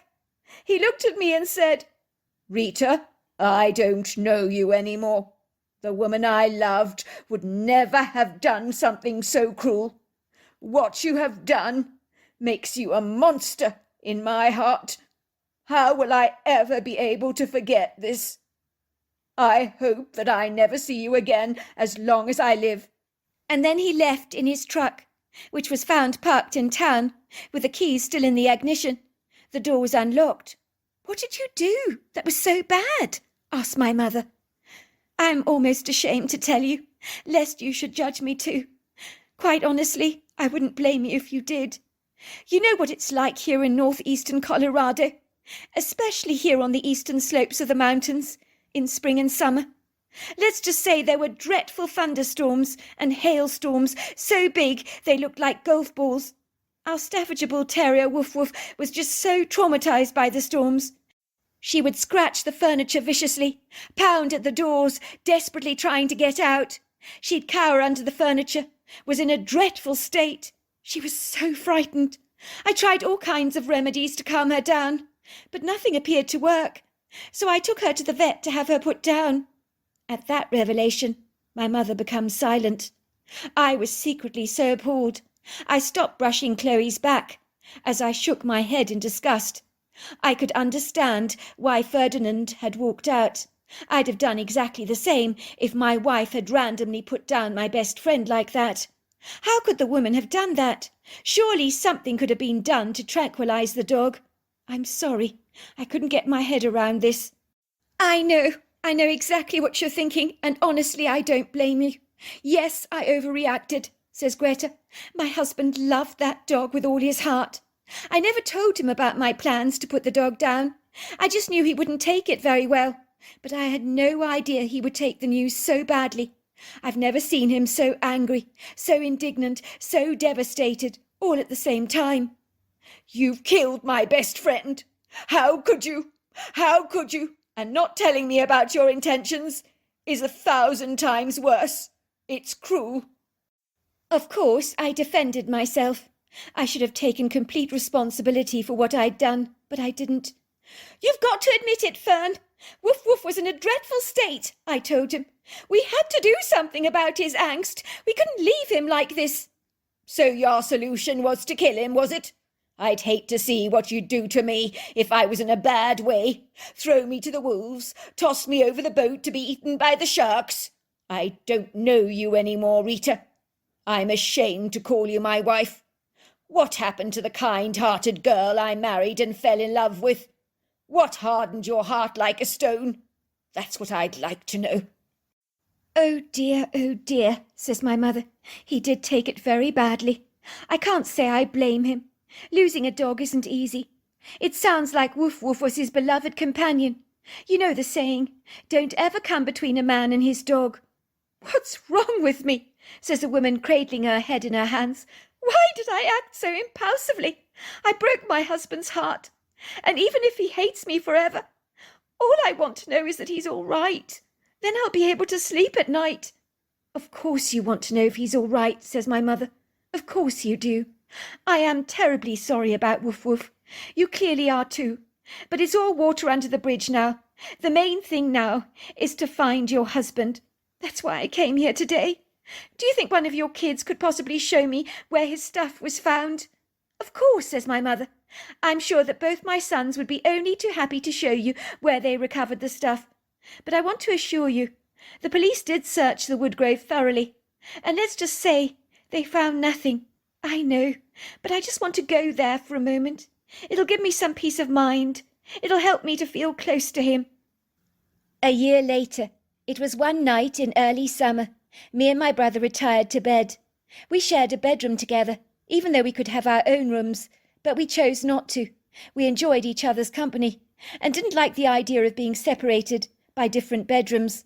Sometimes we would lie in bed at night, talking together for ages about everything and nothing. Those were the days. Me and my brother slept in the bedroom at the far end of the house.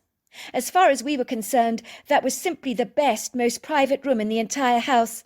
It was spacious, airy, very large, but it was far away from the main bedroom where my parents slept, which was a huge plus. The thick walls of our home meant we could be quite noisy, and our parents wouldn't hear us. So I always clandestinely thanked God for those thick insulated walls created by the Scottish builder that seemed almost soundproof, so any of our loud antics, from our pillow fights to playful wrestling, could not be easily heard or discerned. I wonder whether that poor woman, what was her name, says Seth, Greta O'Reilly, I wonder if she ever found her husband, or whether he's still missing. I doubt he found her.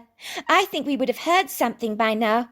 I'm quite sure Sheriff Paul would have told Mum if there was any news on that front. You know what I don't get, says Seth, why that woman put down her husband's Staffordshire Bull Terrier, just because he was afraid of thunderstorms. There's got to be a way for treating that condition. We don't know how bad it was, though, do we? I say. Come on, Huck. There are always ways to treat nervous animals. Veterinary science has come a long way. Surely there are ways to medicate dogs under stress. If my wife did what she did to her husband, I'd also walk out. But do you think Mr. O'Reilly might be dead? I asked Seth. I mean, we found all his stuff scattered near the creek. I mean, think about it, bro. How far can you get without money? Well, if he's not dead, then where is he? Asked Seth. Do people just vanish off the face of the planet for no reason? Well, maybe he deliberately disappeared, I say. I mean, remember, Sheriff Paul says it happens when people choose to start their lives all over again. I asked my brother curiously, what made you think about Mr. O'Reilly all of a sudden? I don't know, said Seth. It's weird, but over the last week I've thought of little else. I keep thinking about him and what happened to him. Seth yawns. He closes his eyes. I must have followed shortly afterwards. It was much later that night when I found myself being shaken violently by Seth. He was pushing me quite abruptly. Suffice to say, he was the only light sleeper in our house. I groan. Please, Seth, not now. I'm really tired. Whatever it is, can't it keep till the morning? Seth continues to shake me. Huck, there's someone outside the bedroom window. And whatever he is, he's very big. I'm scared to look again. You see, something was tapping the window just now. I did pull back the curtain briefly. That was when I saw him. He had the biggest face I've ever seen. Oh, my God, Huck. I nearly had a heart attack. I got such a shock. I think he's still out there. What should we do? Oh, for goodness sake, Seth. You're such a baby. It's probably nothing. You can hear there's a slight wind out there, and the oak tree behind us is always banging against the eaves. That's what you heard. You probably saw a shadow. Listen, says Seth. Can you hear it? Sure enough, there was a tapping sound at the window. I begin to laugh at Seth. I know he's got an imagination on him. When he was little, he was terrified there were monsters hiding under his bed. And even his school teachers always applauded him for his creative, overactive imagination. I didn't doubt that the sound we were hearing was banging from one of the boughs of the oak tree. Seth had now conjured up a huge face in his imagination, like he did when he was younger. I enjoyed the fact that out of the two brothers, I was the brave one, that was not as prudent as my brother. No, I was the one that grabbed the bull by the horns and faced any situation head on, whatever it was. I climb out of my bed with a cocky swagger, putting on my bedside lamp, and staggering over confidently to the bedroom window, pulling back the curtains. See, there's nothing there! And then I do a double take. He's over there, says my brother. Can't you see him? He's looking in at us. I'm now in a state of bewildered shock, as soft showering shafts of moonlight, along with the outside light that is motion activated and clearly has been triggered by this creature, enhances my vision. I'm able to see the tall, dark figure very clearly. It looks like a monstrous humanoid giant. I could tell he was 8 foot tall, about 700 pounds, with a pyramid-shaped head that folded seamlessly into his shoulders. We both shout out the word Bigfoot at the same time, looking at each other incredulously, hardly daring to believe what we're seeing. What was a Bigfoot doing standing outside our window, peering in at us like this? The creature presses his flat aquatic nose on the window, and that's when we see his eyes. They seem intelligent, benevolent and kind. He's indicating for us to follow him, pointing earnestly towards the woods. We're filled with an overwhelming sense of urgency, as if we need to follow this creature. He wants us to follow him, says Seth. Do you think we should? I mean, I've heard horrible stories about Bigfoots being aggressive. I ponder this thought for a moment. If he was aggressive, then he'd be displaying aggression towards us, would he not? I think we should follow him. He seems nice. I get the feeling there's something important he wants to show us. We indicate to the creature that we will be following him. We quickly throw on windbreakers and sneakers and pad discreetly through to the kitchen, where Chloe is lying in her basket next to the range. She looks up at us eagerly, her ears alert, her tail thumping. You stay there, good girl, I say, as me and my brother slip out of the back kitchen door, closing it discreetly behind us. Chloe barks a little. I know my parents will easily ignore her. She always barks at the wind, and there's quite a feisty wind brewing tonight, so they won't easily be roused from their slumber. The Bigfoot is waiting for us with an expectancy. She seems very troubled, very aggrieved. Her face under the moonlight shadows is so human that all my reservations and fears abandon me at once. I feel a curious connection with this incongruous, idiosyncratic creature. To look at, she's quite terrifying. If you were observing her in an abstract way, basing all your perception on her physical, lofty, rather majestic appearance, it would surely make even a grown man tremble. She is dauntingly intimidating, built like a brick shithouse, excuse the terminology. Yet this Bigfoot has a gentleness about her that you sense immediately. It's like she's swathed in a warm kindness. Imagine meeting an aggressive breed of dog that rarely intimidates you, based on the breed's reputation. But he bounds up to you, wagging his tail, greeting you so affectionately that your inhibitions are thrown to the wayside, and you respond in kind, greeting the huge dog lovingly, as its demeanour is so warm. It was no different with this Bigfoot. He exuded warmth, compassion, kindness, intelligence, and empathy. In some ways he had more compassion than some humans I've known over the years. To be fair, I've never been in the woods at night, so we were ever thankful we'd brought torches along with us, as let's not beat around the bush here. Within the tall groves of trees, it was a wee bit menacing.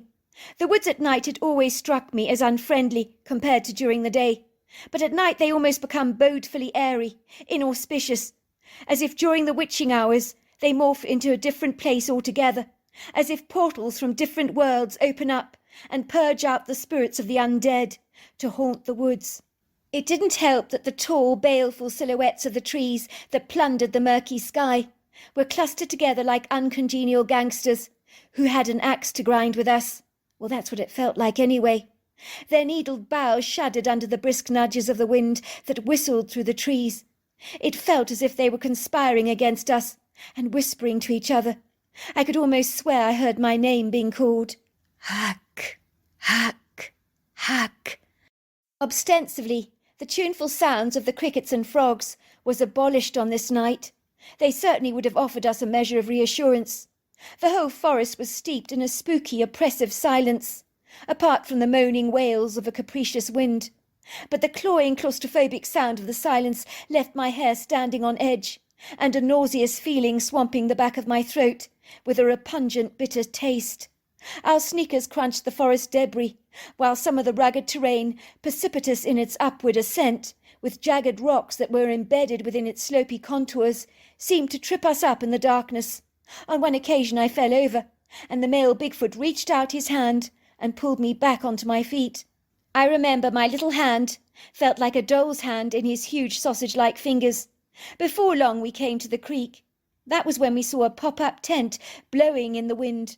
The Bigfoot reaches up to something in the branches, pulling it out. To our astonishment, it's a hangman's knot, that is often called a uni knot, with a noose at the end of the loop. The Bigfoot points towards the tent and guides us to an oak tree with an extended branch. I suddenly understand what the Bigfoot is telling me. "You mean there's a man in that pop-up tent over there that's trying to kill himself by hanging himself on the tree?" I ask him. The Bigfoot nods his head, as if he understands my words. I hear in my head the words, "Sad man, needs help, you help." I immediately take the noose and enter the strange man's tent with my torch. The man wakes up with a start. He looks astonished. I recognize his face at once. Oh my God, it's the face of Mr. O'Reilly. I'd recognize it anywhere. I'd seen that face in a passport photograph. The man is alive. What's he doing in our woodgrove? Why did he try to hang himself?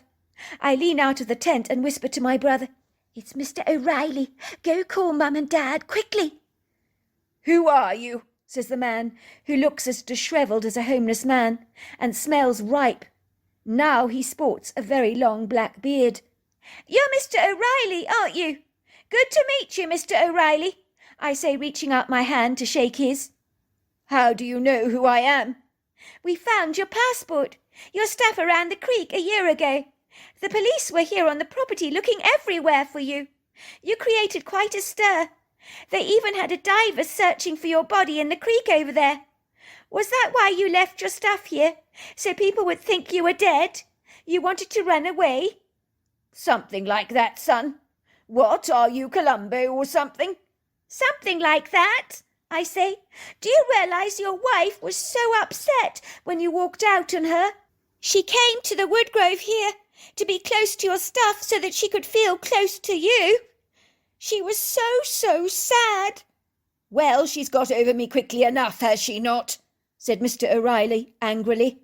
"I was coming back home yesterday to surprise her. I wanted to see her again. I missed my wife very much. When I walked down the drive, I saw a strange truck parked in the driveway. My wife was entertaining a man in the house, having wine with him. She looked like she was having a very good time indeed. Don't think she was missing me very much." "I may only be 11 years old, Mr. Riley, but I even know that your wife is entitled to have some fun. For all she knows, you're as good as dead. You're the one that abandoned her, not the other way round. What did you expect? For her to join a nunnery or something?" "What are you doing with that rope?" says the man. "Give it back to me. It's mine. That bloody Bigfoot snatched it away from me. That creature was so annoying, yakking on and on at me in this strange, peculiar language, as if telling me off.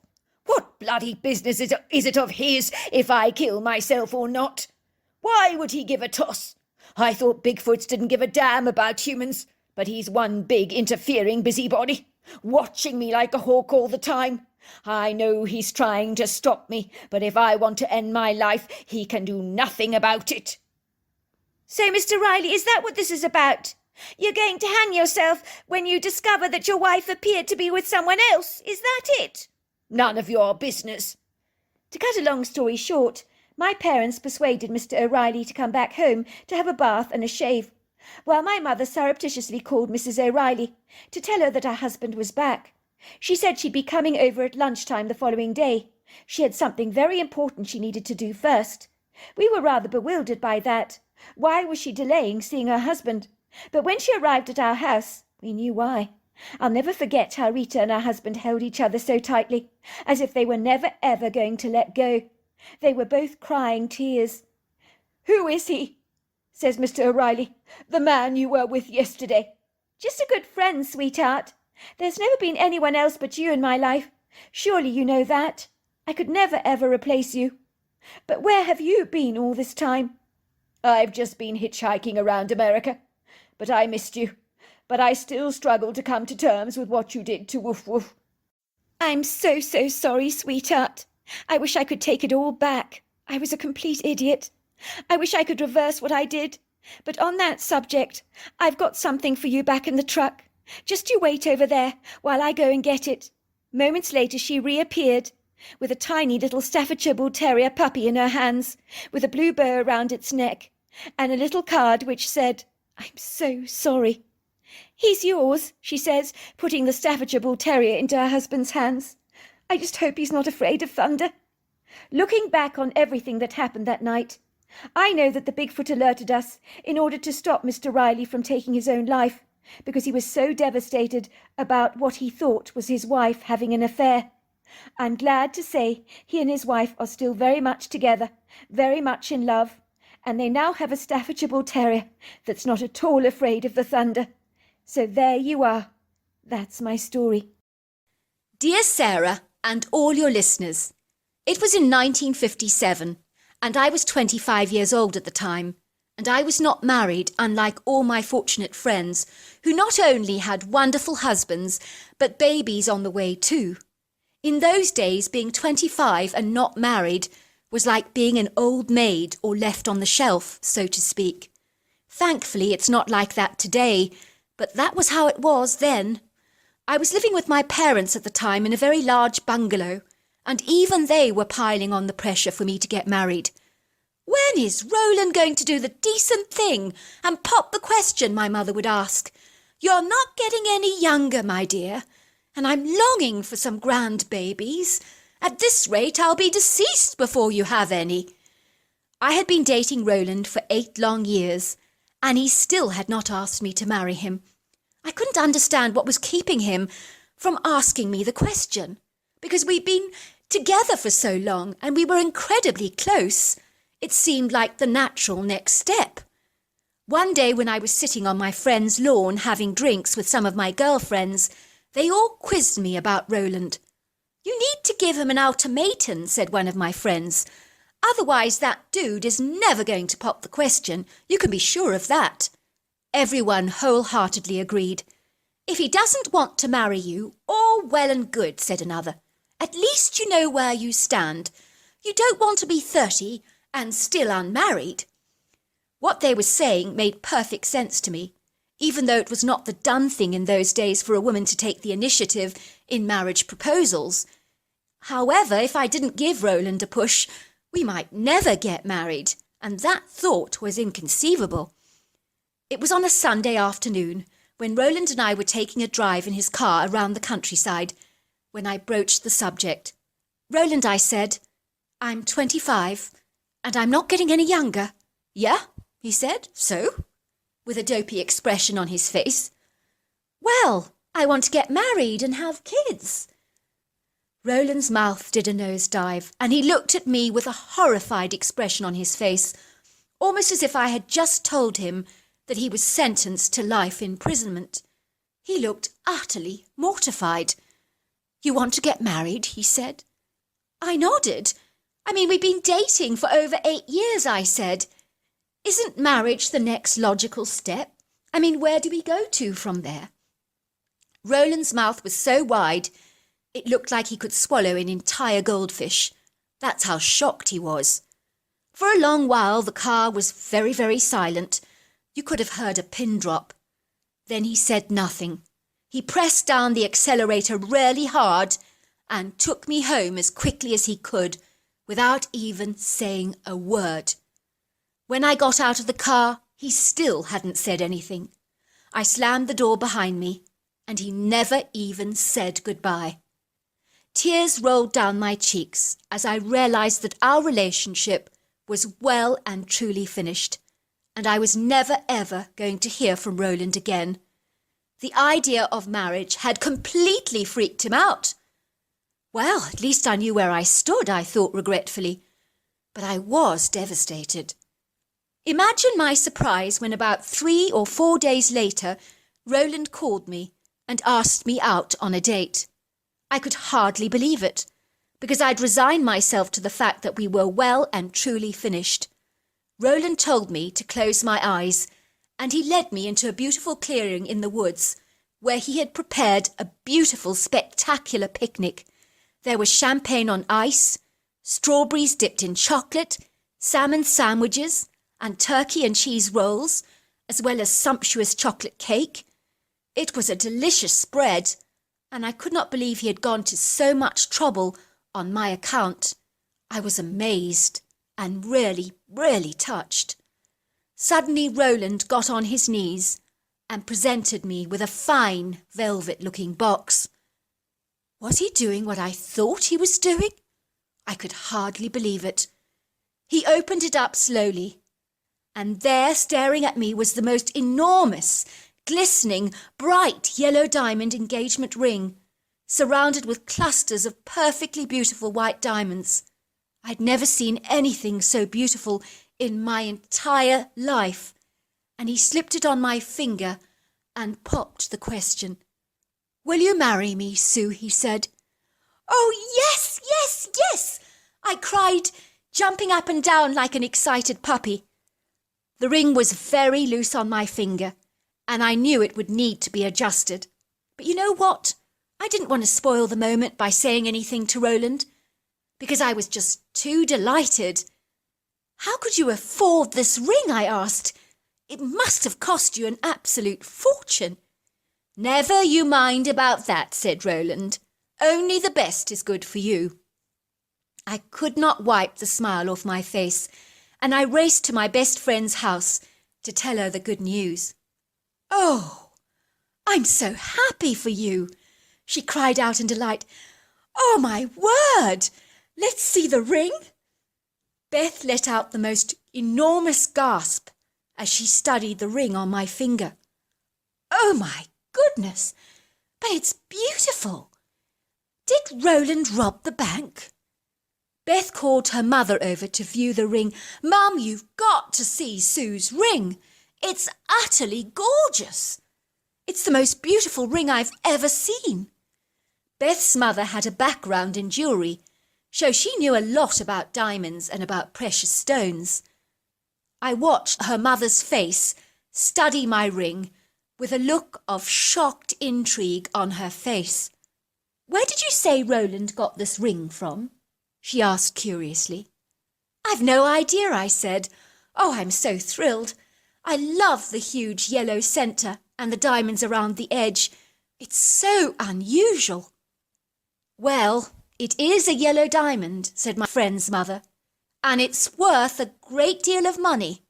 You are a very, very lucky girl."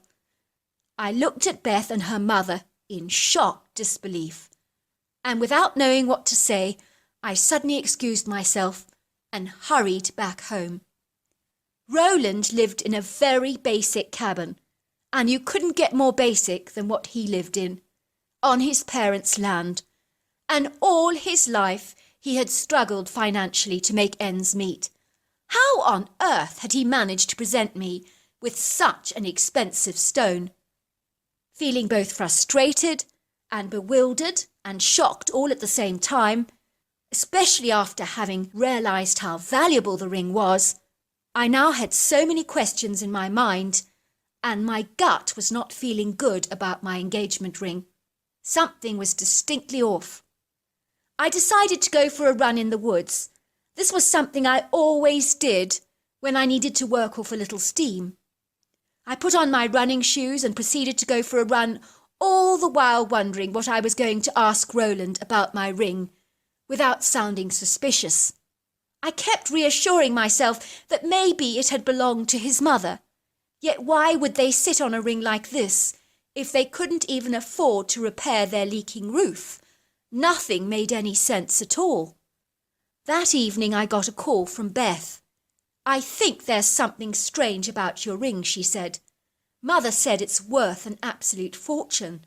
There's no way your Roland has that kind of money, not after he's been through so many financial struggles." "What, are you sure that it's worth that much?" I asked. "Very sure. Also, the stone, well, my mother didn't want to tell you, but it's actually exceedingly rare." I looked down at my finger to examine the stone, and I suddenly realized with horror that the ring was no longer on my finger. "Oh, no, no, no!" I cried. "What's the matter?" asked Beth. "I've lost the ring. It was loose on my finger and it must have fallen off my hand. And I think I dropped it when I was running in the woods. I can't believe I ran with it and it was loose on my fingers. How could I be so stupid?" Beth was horrified. "Are you crazy, Sue? Wearing a valuable ring like that on a run? If it was loose on your finger? You're never going to find it at this rate." I slammed down the phone in a panic. What was I going to do? It was getting dark outside, and my precious ring was lying somewhere in that woods, and I had to retrieve it. The idea of waiting until morning to find it was an inconceivable idea, and besides I would only be lying awake all night worrying about it. I grabbed my father's brand new 1960s metal detector and bounded towards the woods with only one thing on my mind, and that was retrieving that ring. I just had to find it. There wasn't any other option. As I approached the woods, it was eerily quiet, and yet during the day it had been full of beautiful, cheerful birdsong. There was no animal sounds, no owl calls, no crickets, and no calls from coyotes. I heard none of the noises that we would normally hear on a nightly basis. It really gave me an ominous, very disturbing feeling. Needless to say, nothing was going to deter me from my mission. The ring needed to be found, and its questionable value made it that much more significant for me. I started using the detector around the whole area where I usually run, and I was retrieving all kinds of stuff, like old screws and coins. I realized that this was a job that could take all night, because the beeper was buzzing all the time as someone had clumsily sprinkled piles of rusty nails over the entire forest floor, and at this rate I would never find the ring. Suddenly I heard this utterly terrifying noise, and truly it sounded more supernatural than natural, almost like galloping horses' hooves racing through the forest at an enormous speed. But these were heavier than that, and whatever it was, I could tell it was coming in my direction. I quickly got out of the way and hid behind a massive tree that had all this glorious moss growing up its girth. The thundering sound came to a sudden stop, only yards away from where I was hiding, and I could hear a distinct grunting sound that sounded just like an ape. Oh, oh, oh, oh. I was almost too terrified to peek at the creature to see what on earth it was. I could sense that it had a formidable presence, like that of an apex predator. You know, I didn't have to see the creature to know and to feel that powerful presence, because truly, even with my eyes closed, I could sense it. I peered through a hollowed opening in the cavity of the trunk of the tree, and luckily some shafts of moonlight twinkled through the tree and lit up the entire body of this creature. I got a really good side view of the creature, and he was gargantuan. He was bipedal and humanoid in his appearance, although he was definitely not human. He had dark, long hair covering his entire body, and that hair was very human-like. But I detected the side of his long greyish face had no hair at all. He had a very grey skin, a very definite prominent brow ridge, very flat dark skin nose, wide deep-set dark eyes, and very thin lips. I was amazed how much detail I could see under the moonlight, and I realised that it had to be a full moon to get this good a view. and the canopy above my head must have had a large opening to allow this much light to stream into the forest. I was awestruck by this creature and terrified by him at the very same time, if that's possible. If he saw me, I was certain that I would be table scraps for him, because this creature was highly dangerous. He was enormous and had, at a guess, he must have been 7 foot tall and 600 pounds, and possibly even more. I've never been good on measurements, but this humanoid thing was huge. The creature just stood there and sniffed the air, and I realized with horror that he could possibly have detected my human smell. However, the breeze that night was blowing in the opposite direction, so hopefully my scent was too. He continued to sniff, and then his attention was diverted to something that seemed to be wiggling frantically in the bush. It was a deer that had got snagged up in a thorn bush and was frantically trying to escape because it had sensed the impending danger. And it got more and more ensnared, and the more and more tangled up, the more it tried to escape. He started to struggle, and the distress sounds were very haunting. And surely it had just brought attention to itself.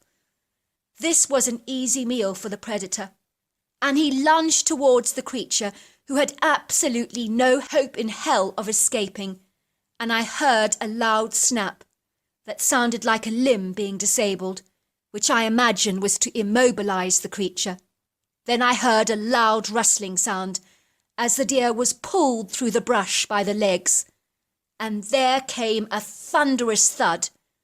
I think the hairy humanoid threw the whole deer's body against the tree trunk I was hiding behind with such a brutal force that the deer must have been instantly killed and obliterated.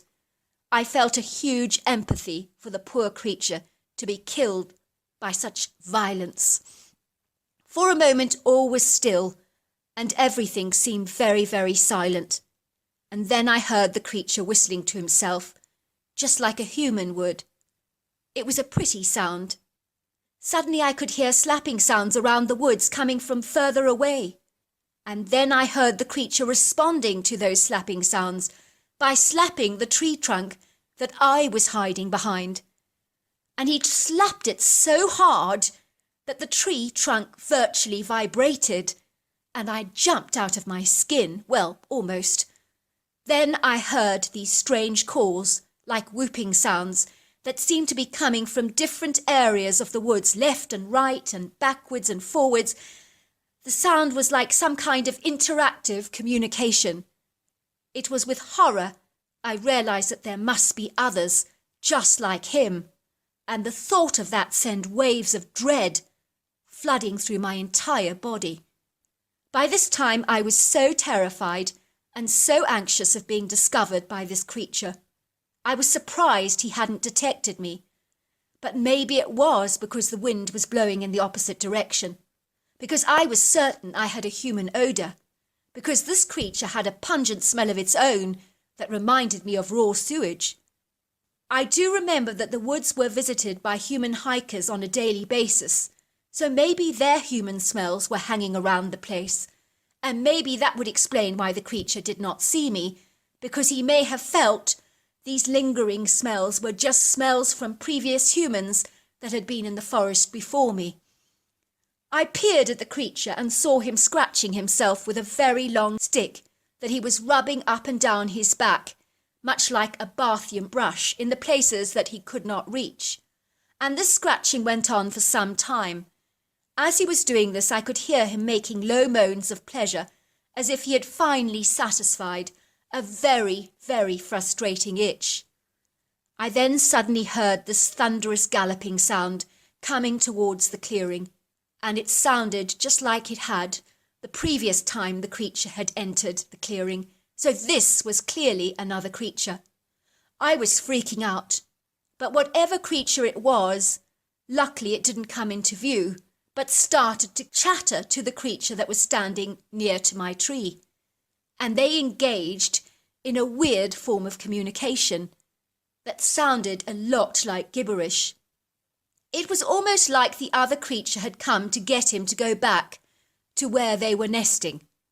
Then the creature threw the deer over his shoulder and trampled through the dense thorny thicket and thundered away. I couldn't believe that he just ran through a bush of thorns just like that, as if it was nothing. I could hear two of these creatures now tearing through the forest like a couple of massive bulldozers, and when they moved, the trees swayed under their great girths, and these are big trees that we're talking about. After they had gone, all was silent, and then suddenly the chorus of crickets started all up all over again, and I could hear the sounds of owls and coyotes. In my terror, I just fled from that forest as fast as I possibly could, leaving my dad's metal detector behind, and even the precious diamond ring was lying there somewhere on the forest floor, and by now I really did not care. I needed to get away from this forest as fast as I possibly could. It was weird because I seemed to have a delayed panic response after having seen that weird creature. When I got home, I broke out into a terrible anxious sweat with hives all over my body, and I started to hyperventilate. My mother panicked when she saw me in such a dreadful state, so she called the emergency services, and I was rushed to hospital immediately. Everyone thought I was having a cardiac arrest, and so did I. I even remember thinking that the creature may not have killed me in the forest, but he was killing me now due to my post-traumatic shock. I was later to discover that I had just suffered from a panic attack. But boy, did it feel like the real deal. It took me a long while to calm down, but I returned home later that evening with a clean bill of health, only to become even more anxious when Beth phoned me the following morning. "I don't know how to say this to you," she said, "but the ring Roland gave you is definitely stolen." "What makes you say that?" I asked. "Well, there was an armed robbery at the jeweller's, and a whole lot of precious jewellery was stolen, and some of it was incredibly valuable, especially, and listen to this, a yellow diamond engagement ring that was worth a fortune. The ring was described as being a round yellow diamond surrounded with a cluster of white diamonds." I knew in my gut then that Roland had stolen that ring, but to hear my friend confirm my worst fears was utterly terrifying. If this got out, Roland could be looking at a long-term prison sentence. Why had he done something as reckless and as stupid as this to jeopardize our whole future together? Was he completely insane, I wondered? And at the very least, he'd have a criminal record, which was hardly a good start. I thanked Beth for the information, and then I raced to Roland's parents' house as fast as I could, in my little car. I whizzed down the bumpy dirt track, parking my car outside Roland's cabin. I knew without a shadow of a doubt that Roland had definitely robbed the jewellers, and I had to make it right and fix this problem before things got seriously out of hand. The cabin door was wide open, and there was no one around, but the place was a total pigsty, with clothes haphazardly gracing every available surface area of the cabin. There were empty Chinese takeaway cartons, finished pizza boxes, as well as crushed beer cans scattered everywhere. I started searching every area of his cabin, trying to find the rest of the missing jewellery he had stolen. I was shocked to find that all the jewellery had been placed in a large coffee tin and was sitting close to the bright red kettle on the sideboard. Roland's toy gun was lying across the sofa, but it was such a good imitation of the real thing, I imagined he had used it in the robbery, and the jeweller had clearly believed it was a deadly weapon, and I could understand why, because it was so realistic. I also discovered the remnants of the most ghastly facial hair accessories I have ever seen in my entire life. They were excessively thick. There was a fake beard, bushy eyebrows, and a moustache lying across the bathroom sink, and I realised that this was the disguise Roland had used to change his appearance and he must have looked horrendously hairy in his disguise. I flung all the jewellery into my handbag and raced home, and then I proceeded to pile on loads and lashings of red lipstick and eyeliner, and I put on an auburn wig as well as a dress of my mother's so as to appear older than my natural age. I then placed all the jewellery in a box and wrapped it up in a brown paper box with a red ribbon tied around the middle. A little bell jingled as I entered the jeweller's store. "Hello, ma'am. Can I help you?" said a jovial man wearing round glasses and a very big smile. "Are you looking for anything in particular?" "I'm looking for the manager," I said. "I am he," said the man. "How can I be of service, madame?" "This is for you," I said. The man opened the box and pulled out the jewellery in his long, pale hands, and then his eyes grew as wide as saucers, and his skin became pale and white. He looked very surprised. "This is the jewellery that was stolen from my store 3 days ago during an armed robbery. Everything is here, minus a very precious yellow diamond ring. Where on earth did you find this?"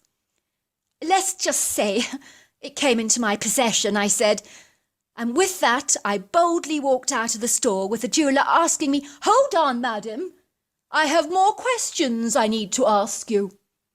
I ran to the car as fast as I could. I dived into the seat, turned on the engine, and pressed down the accelerator as fast as I could, and I raced home at an unspeakable speed. The following day I heard my mother and father talking together. They were discussing the papers, and my father always read the articles out for us to listen to, while my mother cooked breakfast. She was making fried eggs and bacon on the gas hob. This was something he always did, so that we knew what was going on in the world, without having to tune in to the radio. And besides, my father enjoyed listening to his own voice. My father read, "Jewellery theft mystery. A mystery woman with auburn hair ventured into the jeweller's yesterday, presenting the store manager with all the missing jewellery that was stolen on Tuesday, with the exception of a yellow diamond engagement ring, which is said to be of extreme value and very rare, that is still missing. The manager described the mystery woman as young and glamorous and attractive. She was very well spoken and polite, but I sensed she knew more about the robbery than she was letting on. When I tried to question her, she ran away. She did not want to talk. The jewellery store in question suffered a dangerous armed robbery at about 10:33 on Tuesday morning. The armed bandit was described as a particularly hairy man with very bushy eyebrows, moustache and long unkempt beard.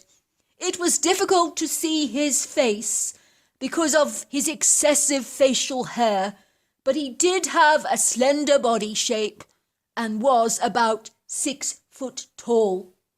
If anyone knows who the mystery auburn-haired woman is, or the armed hairy bandit, or who has seen the yellow diamond ring, call us on 5565567. "Fancy that," said my mother in surprise. "Who commits a robbery and then returns all the loot? I've never heard anything so crazy in all my life. What is this world coming to?" The next day, there was another newspaper report that read, "Mrs. Rebecca Greenwood was walking her dog in the woods yesterday when she distinctly heard a loud whistle and sensed that someone very hostile was looking at her. It was a horrible feeling," she said. "I knew there was a man staring at me because I could feel his eyes on me, and they were menacing and very creepy. Suddenly I saw this yellow diamond shining brilliantly and brightly on the forest floor, and I knew at once it was the stolen yellow diamond ring from the jewellery robbery. I picked it up off the ground and I heard the man rustling behind the tree, and he was trying to scare me and intimidate me with his heavy movements, almost like he was pretending to be a bear or something very big. I was not going to fall for his act. I think he was angry that I'd found the ring, because he thrashed the tree very hard and growled at me like a lion, and his imitation of the creature was alarmingly good. But I refused to be terrorized by such a bully. He was probably thinking I would drop the ring and run away in terror, but I am not easily fooled. I believe this armed, unshaved, hairy bandit is living in the woods, and he is possibly looking for the lost diamond that he dropped, because the metal detector he was using was on the ground close to the ring. I surmised he was probably searching for the thing before I showed up with my dog and hid from me, in case I identified him. I will not be going to the woods any time soon, because the armed bandit is there. He even upset my dog, who usually conducts herself very well, but since she has returned home, her lavatory habits have changed dramatically, and she is wetting herself regularly. I have had to use nappies on her to prevent further accidents. I do believe this horrible man is to blame for poor little Nettle's anxiety. As you can imagine, I hooted with laughter when I read the article, because I think Mrs. Greenwood possibly encountered the creature I had seen the night before. I'm glad to tell you that things settled down in the town, and the robbery was soon forgotten, as other scandals invariably surfaced in their place, as they invariably do in small towns like us. I did confront Roland about the jewellery theft, because it was so out of character for him to have done something as dreadful as this. I'm glad to say that the deadly weapon was, in fact, only a toy gun, so no one would have even been hurt, but even so it does not excuse what he did. And the reason he didn't ask me to marry him for 8 long years was because he wanted to buy me a fancy posh ring, and he couldn't afford it. So instead he chose to steal the most expensive rare diamond from the jewellers. I still cannot believe what he did, but I know his motive was born out of love and giving me the perfect ring, and so for that I do forgive him. Roland and I have now been married forever, and I love him so much, but he could have been locked away, or at least reprimanded very severely, if he had been caught, or because of a yellow diamond engagement ring. The thought of him being locked away for this does not bear thinking about, but people do the craziest things for love. As for the creature in the forest, I was to find out years later he was a Bigfoot or a Sasquatch or hairy man. You choose what you want to call him. One thing I know is that he is real, because I saw him myself when I went hunting for the yellow diamond. Well, hello there. I hope you enjoyed the Omnibus edition. We've got many more coming our way for you to listen to. Sending you love wherever you are in the world, in North America, Canada, Kenya, wherever you may be. I send you lots and lots of love. Thank you for listening to my Omnibus, and I really do hope you enjoyed it, because that's the whole idea about it, is to give you some interesting stories to listen to. So until next time, goodbye and good night.